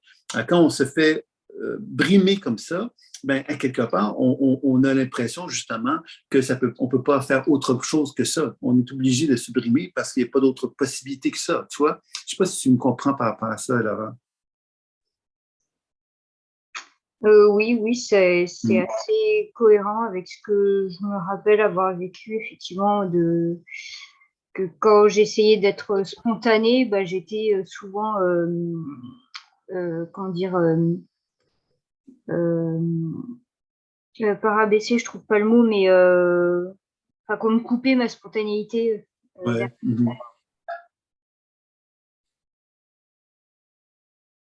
Toi, ce que je sens, c'est la douceur qui est demandée. Donc, on va donner de la douceur. Puis c'est plus au niveau du cœur qu'on sent cette douceur-là. Puis on sent quelque part que cette femme dont je te parlais tantôt, ben, c'est comme si, quelque part, elle était plus présente dans ton cœur aussi. Puis que toi, tu dis non, non, elle n'est pas présente, non, je ne la veux pas, non, je ne la veux pas. Mais c'est un peu comme si elle te chuchotait à l'oreille qu'elle était, elle était toi. Puis il fallait maintenant que tu apprennes à te réapproprier le droit de retrouver la joie de vivre. Et la joie de vivre, bien, finalement, c'est de réapprendre finalement à te donner cette permission justement de sourire dans ton cœur. Tu vois? Moi, je vois ça un peu comme la rigolothérapie, je pense que c'est comme ça s'appelle. En tout cas, on rit, tu sais, une thérapie par le rire. Je ne dis pas qu'il faudrait que tu fasses une thérapie par le rire, mais à quelque part, te pratiquer à rire. Te pratiquer à rire, ça va amener dans ton cœur un sentiment justement, moi je vais dire ça comme ceci, de joie et un sentiment quelque part de rire qui est en toi. Tu es quelqu'un, je pense qu'il y a un potentiel d'une femme qui est beaucoup plus rieuse, un humour noir, mais un humour quand même. Et l'humour noir, ben, quelque part, ça t'amène justement à cette idée que même si la vie n'a pas de sens, à quelque part, on peut y trouver son plaisir. Et l'humour noir, ça nous permet d'avoir, c'est un peu un amour caustique, hein, quand on reconnaît que la vie n'a pas de sens, on peut vivre dedans, mais on est capable d'avoir un regard très critique envers la vie et on est capable d'avoir de l'humour aussi, mais très critique aussi par rapport à la vie. Et tout ça, finalement, ça alimente au niveau de la région du cœur comme un sentiment de soulagement. Le soulagement, c'est de se rendre compte à quelque part qu'on a le droit, justement, de trouver ça drôle. Tu sais, parce que le sérieux, hein, c'est le sérieux, quand on est dans un processus de sérieux, ben, le processus de sérieux n'est pas drôle, puis on n'a pas le droit de remettre en question le sérieux dans lequel on est. C'est une espèce de cadre rigide, on doit faire ceci, on doit faire cela, puis il n'y a pas de question, on doit le faire, point à la ligne. Mais quand on prend une distance par rapport à quelque chose qui nous est lourd, on est capable de poser un regard et de dire, ça n'a pas de sens, ça n'a pas de sens, ça n'a pas de sens, puis on peut même arriver à développer une forme de regard humoristique par rapport à ces choses-là, et qui nous amène à la maturité. La maturité de qui? Mais c'est de l'adulte. Mais quand l'adulte se rend compte qu'il y a plein de choses qui n'ont pas l'allure, ben, il peut prendre un sens, une distance par rapport à ce qui se passe, puis se dire, hey, ça n'a pas d'allure. Moi, je me positionne en reconnaissant que ça n'a pas d'allure, donc je n'ai plus envie d'être prisonnière d'un sérieux conformisme qui m'alimente dans une espèce d'obligation de faire des choses qui n'ont pas de sens, puis ça me permet, moi, de me dégager puis de renouer contact avec une certaine forme de liberté. Et tout ça, finalement, ça permet donc de rétablir ce fameux mouvement dans ton corps. Tu sais, c'est cette forme d'éléments un peu figés que je sentais au départ, tu vois. On sent quelque part qu'il y a un mouvement qui commence à prendre forme dans ton énergie et qui t'amène à chanter, tu vois, comme si au niveau de la voix, de la gorge, j'avais comme une voix où je te voyais chanter, tu vois. Je voyais chanter comme un chant dans lequel il y a une voix très aiguë, mais une voix dans laquelle il y a une espèce d'apaisement qui se fait dans ton corps, qui est pour moi beaucoup en liaison avec le besoin de sortir de ton corps les tensions qui sont en toi. Et le son pourrait être une façon de travailler, ou la voix ou le chant pourrait être une façon de travailler là-dessus. Qu'est-ce que tu en penses, toi, de ça, Laura? Alors oui, sur la partie sur le rire, bah, justement, ça m'a fait rire parce que j'ai effectivement j'ai une tendance à avoir un humour un petit peu piquant des fois. Mm-hmm. Et c'est vrai aussi que c'est surtout ces dernières années, j'avais vraiment perdu la faculté de rire, quoi. Je riais quasiment plus. Et là, ça revient un petit peu. Et après, sur le chant, eh bien, je sais pas trop là. Mm-hmm. Mais tu vois, comme je te dis, moi, mais en fin de compte, qu'est-ce qui pourrait être intéressant pour toi? Tu sais, comme je donnais l'exemple un peu caricatural, je te dis que c'est ça que tu devrais faire, mais tu sais, quand on dit des chants grivois, je sais pas si ça te dit quelque chose, quand les chants grivois, c'est des chants, des vieilles chansons, par exemple, ou des chansons quelque part même récentes, mais qui ont le côté grivois, tu comprends ce que je dis, c'est comme des chansons qui sont un peu immorales, hein, des chansons qui sont vraiment, qui reflètent des valeurs un petit peu libertines. Et ça serait peut-être une forme qui pourrait t'amuser, en tout cas, au niveau de ça. Mais parce que finalement, cette idée de chanter, puis de chanter des choses qui sont immorales, ben, à quelque part, il y a quelque chose là-dedans de gai là-dedans parce qu'effectivement, on se rend bien compte qu'on ne se prend pas trop au sérieux. On se permet donc de chanter des chansons qui sont plutôt drôles, finalement, parce qu'à quelque part, elles ne se prennent pas au sérieux. Puis j'ai l'impression qu'il y a en toi, quelque part, une femme qui est très, je vais dire ça d'une façon exagérée, il y a une facette de toi qui est très âgée. Et cette facette de toi qui est très âgée, c'est celle qui est très sérieuse. Puis il y en a une autre qui, finalement, a un potentiel, quelque part, de sortir de cette femme très âgée-là par exemple, en s'habillant, en se comportant d'une façon différente. Des vêtements, par exemple, de femmes jeunes, on va dire ça comme ça, mais des vêtements dans lesquels on met en évidence la notion de la féminité, la femme à quelque part qui peut avoir justement un désir justement de plaire. Donc, par le désir de plaire, on peut avoir porter des vêtements quelque part qui nous reflètent cette idée de plaire, puis de mettre en évidence à quelque part le fait qu'on ait envie de communiquer, de parler avec cette même idée de plaire. Pas plaire dans le sens d'être manipulatrice, de vouloir séduire tout le monde, hein, mais plutôt de reconnaître quel état de toi il y a une femme qui n'a pas appris à plaire, selon moi, qui n'a pas appris à plaire parce qu'elle ne s'est pas donné la permission de dévoiler la femme qu'elle était, parce qu'il fallait justement être prisonnière de cette espèce de carcan qu'on s'est construit, qui nous a été construit, et qui faisait qu'on n'avait pas le droit d'exister en tant que femme. Alors, j'ai l'impression que ça, c'est un élément important de chercher à te regarder dans le miroir, puis de dire, est-ce que je me trouve belle? Et belle dans le sens de l'acceptation de soi, mais aussi belle dans le sens que, est-ce que je me trouve belle? Est-ce que je suis, j'ai une image de moi qui me plaît. Parce que c'est comme ça que je vais me trouver belle, bien sûr. Hein? Et cette image-là où je me trouve belle, bien évidemment, fait de moi une femme qui devient à ce moment-là plus solide intérieurement pour justement se mettre en relation avec des gens, puis finalement montrer quelque part ce qu'elle est, en quelque part au fond d'elle-même, puis donc d'être plus plaisante et d'être plus capable donc de se relier à des gens, puis d'avoir des relations justement dans lesquelles cet aspect féminin ressort plus. Je ne sais pas ce que tu en penses de ça, Laura.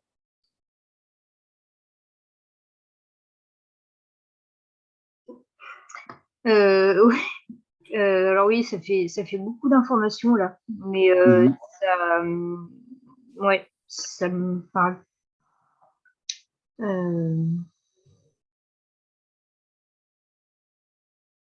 Alors, ça, ce qui est intéressant quand tu dis que ça parle beaucoup d'informations, c'est que le cerveau, quand on est identifié à un certain fonctionnement, bien évidemment, quand on reçoit des nouvelles informations qui nous vont dans un sens qui n'est pas habituel à ce qu'on connaît de soi, c'est que notre cerveau doit donc développer une neuroplasticité différente, c'est-à-dire qu'on doit créer des circuits neuronaux différents.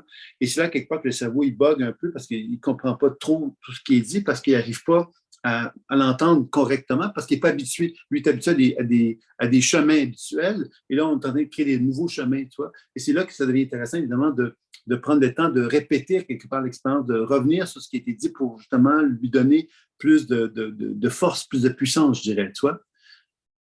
Est-ce que tu avais d'autres choses à nous communiquer, Laura, par rapport à ce que je viens de te dire? Non, non, justement, là, ce que tu dis sur l'idée que le cerveau il bug, c'est vraiment ce que je ressens. Et justement, j'étais en train de me dire, il faudra que je réécoute le replay parce que il y a des choses que j'ai probablement pas assimilées, quoi. Mais oui, je sens que en fait, ça me fait changer ça me fait envisager une nouvelle vision, quoi, une nouvelle façon de voir les choses et qui est bien différente de ce que je faisais jusqu'à présent. Puis, tu vois, quand on fait le soin énergétique, ce qu'on voit, c'est que cette fameuse femme dont je parlais tantôt qui a été, qu'on a finalement coupé la tête, etc. Dans l'image, à quelque part, tu vois, c'est un peu comme si cette énergie-là, justement, elle était comme plus présente en toi. Alors, c'est pas l'idée d'être possédé par quelque chose, hein, c'est pas du tout ça. C'est de reconnaître simplement qu'il y a un potentiel en nous qu'on apprend à se réapproprier. Et ce potentiel-là, bien évidemment, c'est de réapproprier quelque part des informations potentielles en nous qu'on s'était interdit parce qu'on n'avait pas le droit parce qu'il y avait des mémoires qui avaient été programmées à l'interdiction. Et là, on se réapproprie le droit de renouer le contact avec qui on est, ce qui fait que justement cette femme plus féminine, je l'ai appelée comme ça, plus séductrice aussi, à la limite, plus flamboyante, s'exprime en toi à travers ça. Donc, c'est ça un petit peu que je sens qui va être la démarche à faire pour toi dans les prochaines semaines, les prochains mois, d'intégrer en quelque part cette nouvelle femme dans ta propre vie. Ça te va, Laura? Oui, oui. C'est vraiment merci beaucoup. En plus, ça me parle assez par rapport à ce que depuis quelques semaines, quelques mois, je ressentais aussi. C'est vraiment pas mal en résonance. Donc, ouais. Merci beaucoup, Sylvain. Bienvenue. Donc, on va faire une dernière petite lecture d'âme pour l'aspect spirituel cette fois-ci. Donc, on va travailler avec les guides. Donc, je vais vous expliquer un petit peu comment ça va fonctionner. Alors, avec les guides, maintenant, bon, moi, je pars du principe justement que les guides, à quelque part, c'est comme, tantôt je vous parlais de lumière, donc le rayonnement biolumineux des cellules qui touche la santé. Dans cette mémoire-là se retrouvent donc des mémoires associées à notre histoire personnelle, qui résonnent avec des histoires familiales et qui résonnent avec des mémoires d'autres vies. Et quand on va un peu plus haut là-dedans, bien, quand on quitte la mémoire d'autre vie, c'est l'histoire de l'humanité. Donc, quand on quitte cette mémoire d'humanité-là, on accède à une lumière plus pure. Et cette lumière plus pure-là, bon, on pourrait l'appeler l'expression de l'âme.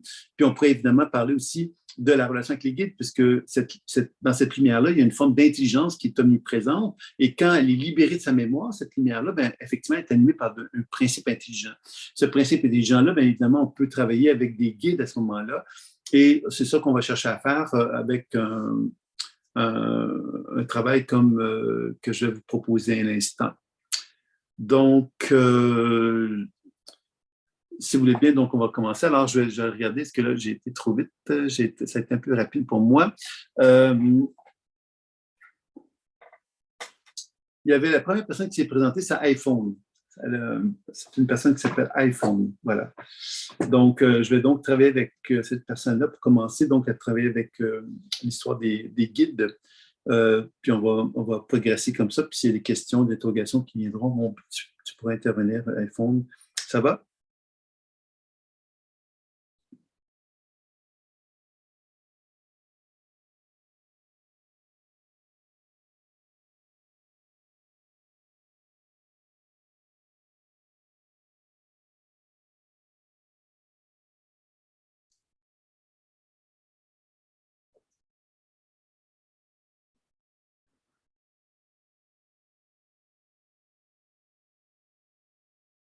Tu vois, la première chose que je sens d'iPhone, c'est qu'il y a un guide qui est là. Et ce guide-là, finalement, c'est un peu comme s'il montrait les scènes où il y a plein de gens qui s'arrachaient à iPhone. C'est comme ça qu'on pourrait dire ça comme ceci. Hein? Comme l'impression, à quelque part, qu'on est tout le temps en train de se faire arracher, comme si on ne s'appartenait pas, en fin de compte, tu vois.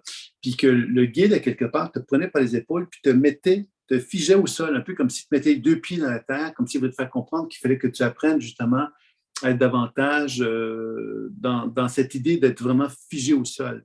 et que quand on est figé au sol, ben, c'est un peu comme si on apprenait à ce moment-là à retrouver finalement une forme d'amour pour soi-même. Je dis une forme d'amour pour soi-même parce que la première chose que je perçois, c'est que ce guide-là, ce qu'il veut mettre en évidence, c'est que se connecter avec les gens, c'est de reprendre contact avec une certaine forme d'énergie en un contact. On sait que la planète Terre produit un champ électromagnétique, le champ Schumann, et quand on se connecte les deux pieds dedans, ben, à quelque part, on renoue contact avec cette énergie-là, puis elle nous rend connectés avec notre amour de soi, finalement.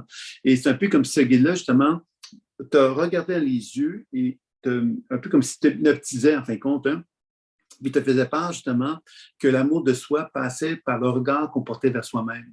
Et le regard qu'on porte vers soi-même, c'est le regard interne, c'est nos yeux. On peut regarder le monde physique avec nos yeux vers l'extérieur, mais on peut fermer nos yeux puis porter notre regard vers l'intérieur. Et qu'est-ce qu'on voit dans ce regard intérieur-là? C'est important parce que c'est le regard qui nous amène doucement à ce qu'on pourrait appeler l'amour de soi.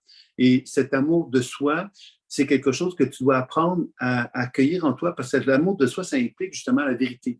Quand je suis vrai avec moi, je dis quelque chose avec moi-même. Si quelqu'un me demande quelque chose, bien, si je suis vrai avec moi, je vais lui dire ce que je suis, ce que je pense, ce que je ressens, et je ne serai pas nécessairement en accord avec ce que la personne va vouloir que je sois. Il va falloir que je lui dise qui je suis. J'ai l'impression qu'il y a un travail à ce niveau-là chez toi qui se fait, d'apprendre effectivement à reconnaître qu'il y a en toi de l'amour, puis que cet amour-là ben, t'oblige à être respectueuse de ta propre personne. Et en étant respectueuse de ta propre personne, tu ne seras plus justement celle qui va appartenir aux autres, mais tu vas t'appartenir davantage à toi-même à ce moment-là. Je ne sais pas si tu me suis par rapport à ça, iPhone.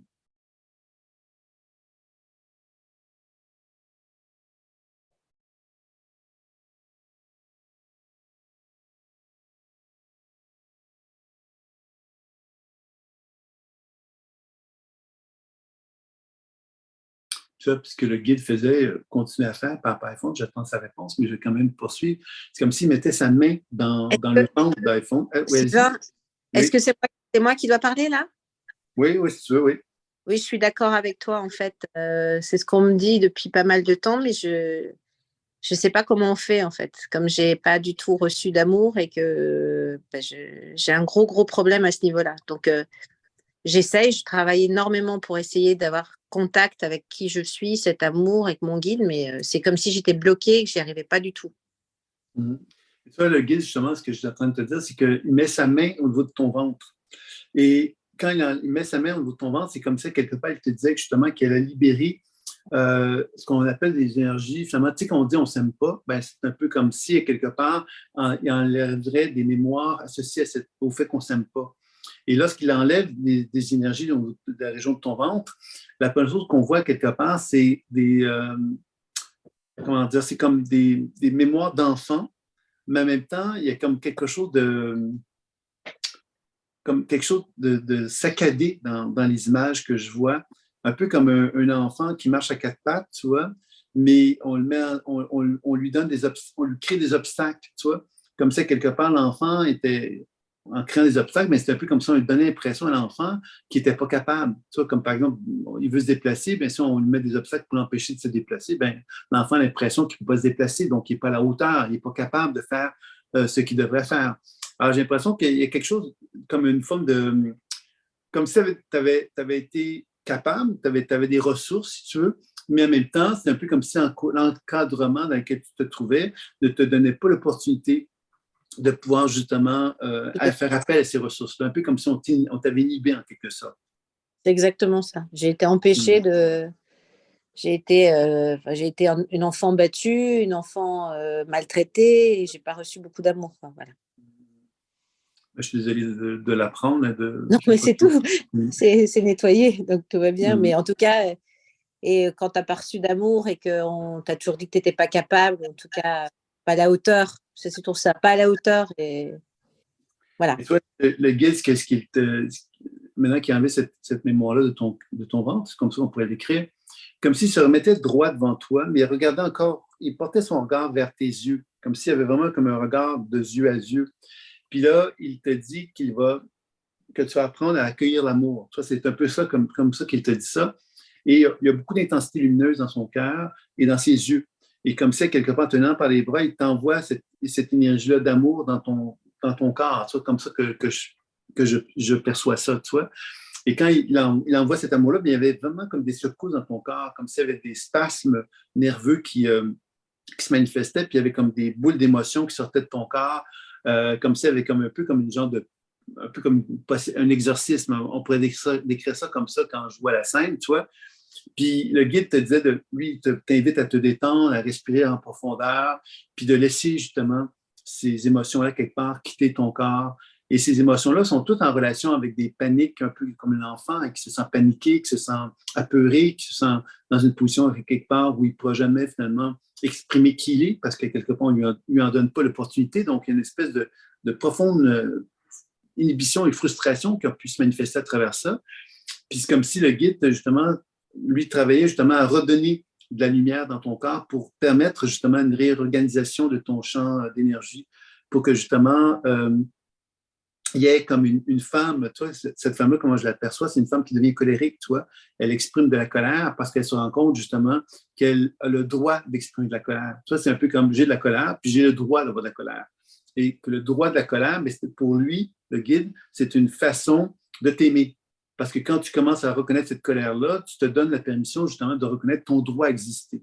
Et ce droit à exister est un droit quelque part auquel tu as bien sûr le droit, puis que le fait que cette colère-là soit présente, bien, c'est une forme d'énergie de protection qui se manifeste à travers toi, qui te donne l'opportunité justement de même manifester de la colère, mais de la colère même qu'on pourrait diriger vers des gens, tu vois. Alors, évidemment, la colère qu'on dirige vers des gens, c'est pas toujours souhaitable, hein, mais c'est un peu comme si le guide voulait faire valoir que cette colère-là que tu pourrais diriger vers des gens était d'une certaine façon une façon pour toi de te rendre crédible, un peu comme quelqu'un qui se met à exister. Toi, je me reconnais le droit d'exister parce que j'ai de la colère et j'ai de la colère contre les gens. Toi, c'est un peu comme une première étape, comme si le guide voulait te faire comprendre que c'est une première étape pour réapproprier justement cet amour de soi.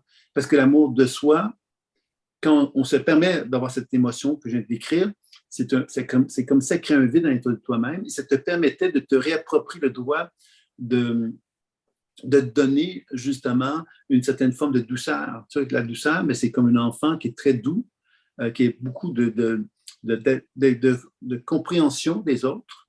Mais quand quelqu'un fait quelque chose d'inacceptable, on peut le comprendre, mais à un moment donné, il faut évidemment reconnaître que cette personne nous est malsaine pour nous.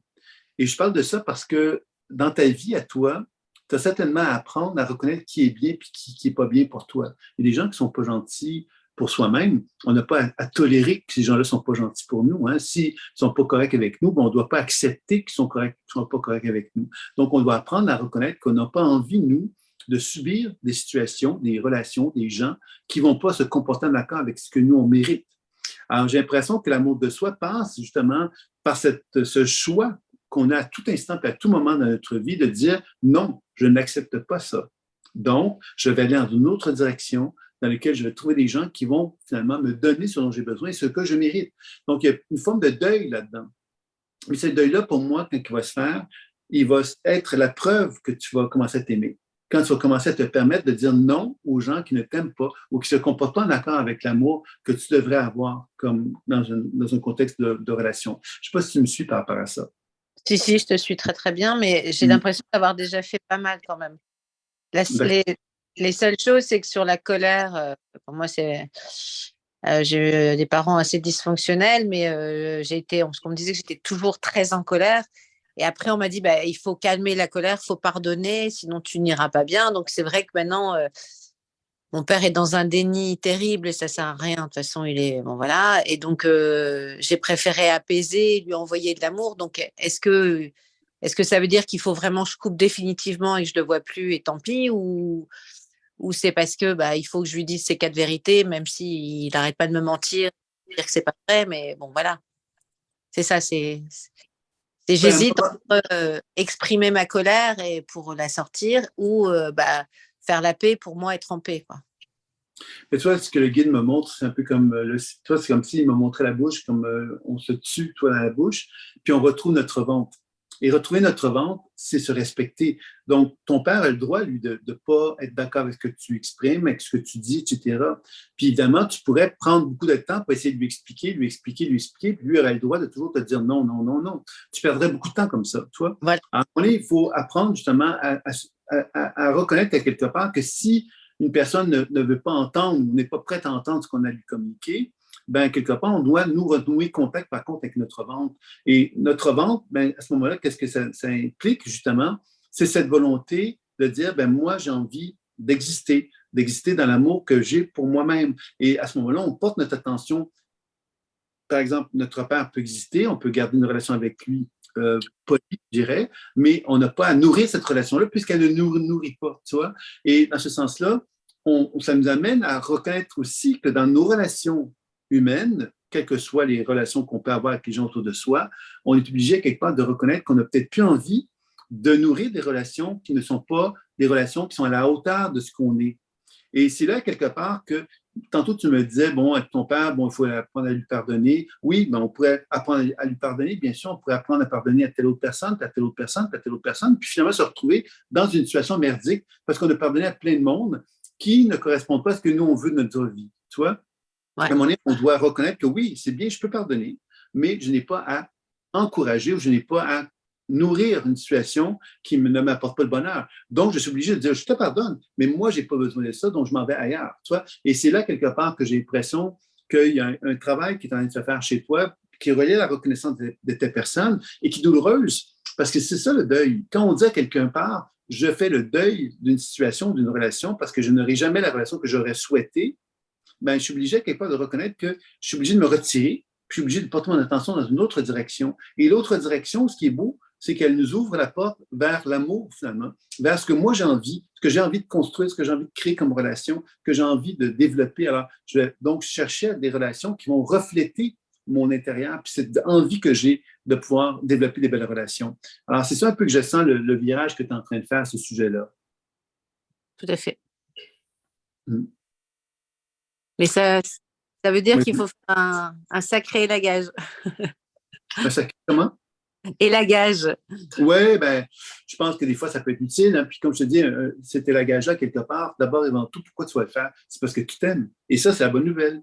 Alors, quand on s'aime, ben, on dit, ah, mais je suis tellement content, je suis en train de me libérer de plein de relations qui ne correspondent pas à ce que moi j'ai envie. Donc, je suis en train de me libérer, de me dégager. Ça me donne l'opportunité de constater que j'ai plein d'espace dans ma vie pour développer des relations dans lesquelles je vais pouvoir être heureuse. C'est ça la bonne nouvelle, tu vois. Tout à fait. Merci. Bienvenue, je te remercie. Donc, ben, écoutez, c'est un petit peu ce que j'avais donc à vous montrer avec l'aspect plus spirituel qu'on a vu. Évidemment, on ne l'a pas abordé en détail, mais c'était un peu vous montrer quelque part qu'on peut jouer avec dans diverses avenues dans le monde subtil. Et c'est ça un peu l'idée de la pleine conscience intuitive, c'est de s'amuser dans ces univers-là, quelque part, pour pouvoir découvrir toutes les possibilités, finalement, de la pratique. Donc, je pense qu'on a un petit peu goûté aujourd'hui à ces pratiques-là. Et puis, là, je ne sais pas ce qui s'est passé. Ah, voilà, OK. Donc, pour maintenant conclure, bien évidemment, c'est pourquoi je faisais cette petite démonstration-là, c'était un petit peu pour vous faire pour vous présenter justement les possibilités de la pratique de la pleine conscience intuitive, puis vous dire qu'il y a un week-end le 11 et 12 mars, c'est bien ça, je crois, oui, en fait samedi, dimanche, qui s'en viennent, qui vous présente dans la région de Champy, près de Rennes, un week-end de pratique, justement, sur la pleine conscience intuitive. La première journée, c'est mission de vie, transformation de l'être. Et la deuxième journée, c'est auto-guérison et soins vers un partenaire. Donc, c'est ce week-end-là, quelque part, qui est proposé donc dans les prochains jours, donc samedi, dimanche. Alors, on peut prendre une journée ou les deux journées. C'est 125 € une journée, 250 le week-end. Et puis, évidemment, s'il y a des gens qui sont intéressés à des consultations dans la région de Rennes, de la région de Redon plus particulièrement, c'est là que je suis. Donc, je suis là jusqu'à près du 18 mars, quelque chose comme ça. Donc, s'il y a des gens qui sont intéressés à des consultations en présentiel ou en ligne, c'est possible dans les deux cas. Et grosso modo, c'est un petit peu ce que j'avais envie de partager avec vous. Maintenant, j'aimerais savoir si vous avez des questions sur l'ensemble de ce qu'on a vu aujourd'hui avant qu'on puisse terminer.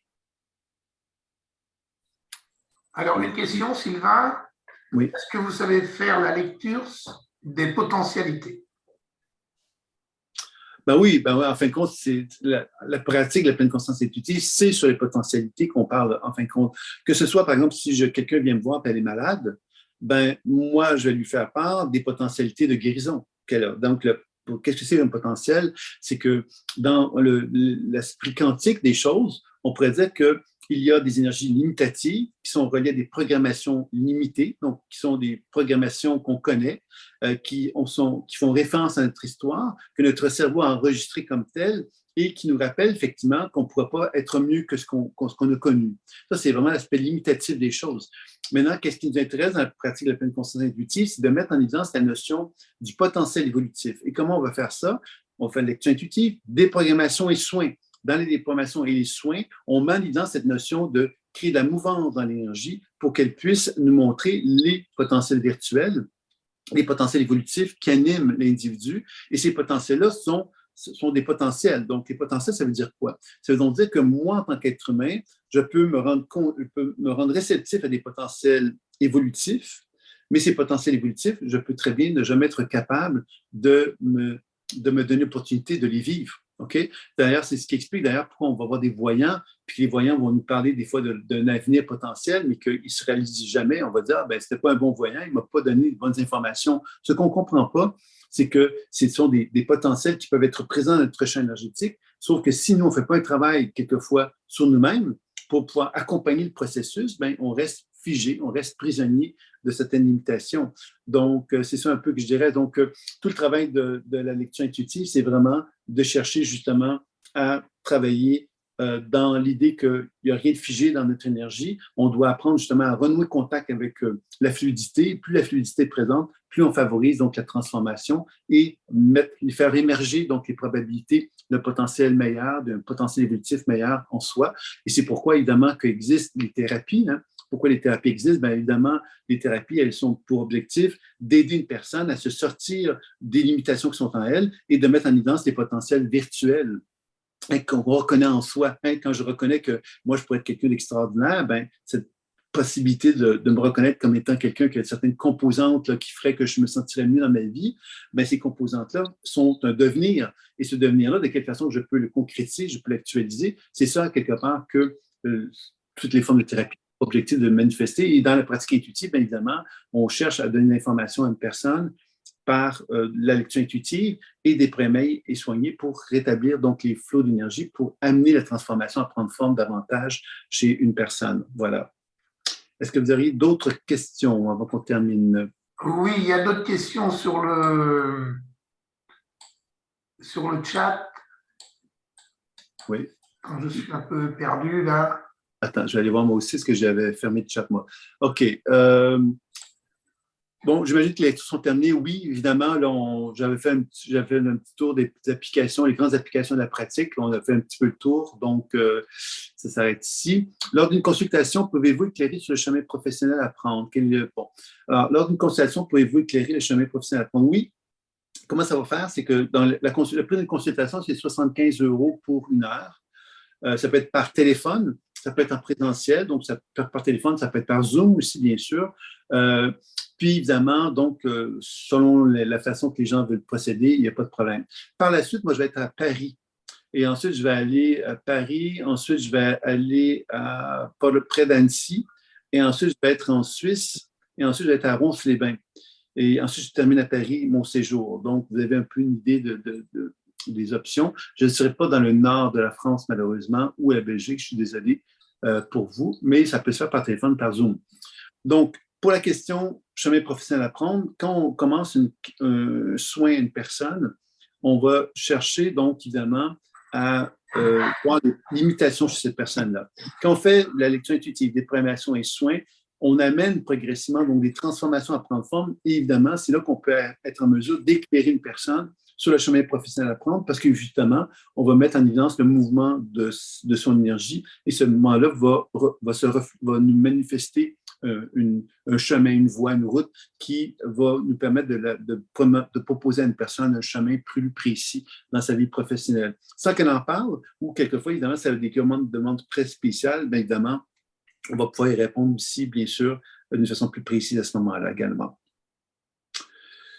Donc, est-ce qu'il y a d'autres questions avant qu'on termine? Là, j'en vois plus dans le chat, moi, de mon côté. Alors, votre téléphone, Sylvain, c'est le 06 59 63 08 64. Exactement. Tant pis ça. Voilà. Donc, alors, je pense qu'on va peut-être s'arrêter ici, puisqu'il n'y a pas d'autres questions. Ah, René, d'accord, ben oui. Ben, bonjour René. Et je vais donc m'arrêter ici, si vous voulez bien, puisqu'il n'y a pas d'autres questions. Donc, je vous remercie donc de votre participation. Donc, il y a un replay qui va être associé à ce petit enregistrement-là que je vais pouvoir vous faire parvenir très bientôt. S'il y a donc des commentaires, des questions, des choses comme ça, bien, vous revenez vers moi. Vous avez mon numéro de téléphone, mon mail également, donc il n'y a pas de problème. Ça me fera plaisir d'y répondre. Je vais remercier Dominique et Jaune Turquoise d'avoir bien voulu organiser cette activité pour moi. Et puis, bon, merci à Gano qui me dit que mon livre Décollage intuitif est excellent. Donc, je suis d'accord avec lui à ce sujet-là. Évidemment, je ne vais pas parler de mes livres. C'est vrai que je viens de réimprimer mon livre Décollage intuitif et soins psycho-énergétiques, une 30aine de pages qui est ajoutée, et également la spirale évolutive, le gros tome, et puis le tome plus en bref, qui vient d'être publié. C'est dans des livres qui viennent d'être écrits, là, laquelle je suis content. Il y a Lucie qui me dit « C'est très intéressant, il y a beaucoup de résonance, même dans la guidance des personnes qui ont reçu personnellement. » Merci, mais je te remercie. Donc, merci à tous. Je vous souhaite une belle fin de soirée et une belle fin d'après-midi pour ceux qui sont au Québec. Et je vous dis à très bientôt pour une prochaine fois. Merci beaucoup. Au revoir. Merci, Sylvain. Merci, Sylvain. Merci, Sylvain. Merci.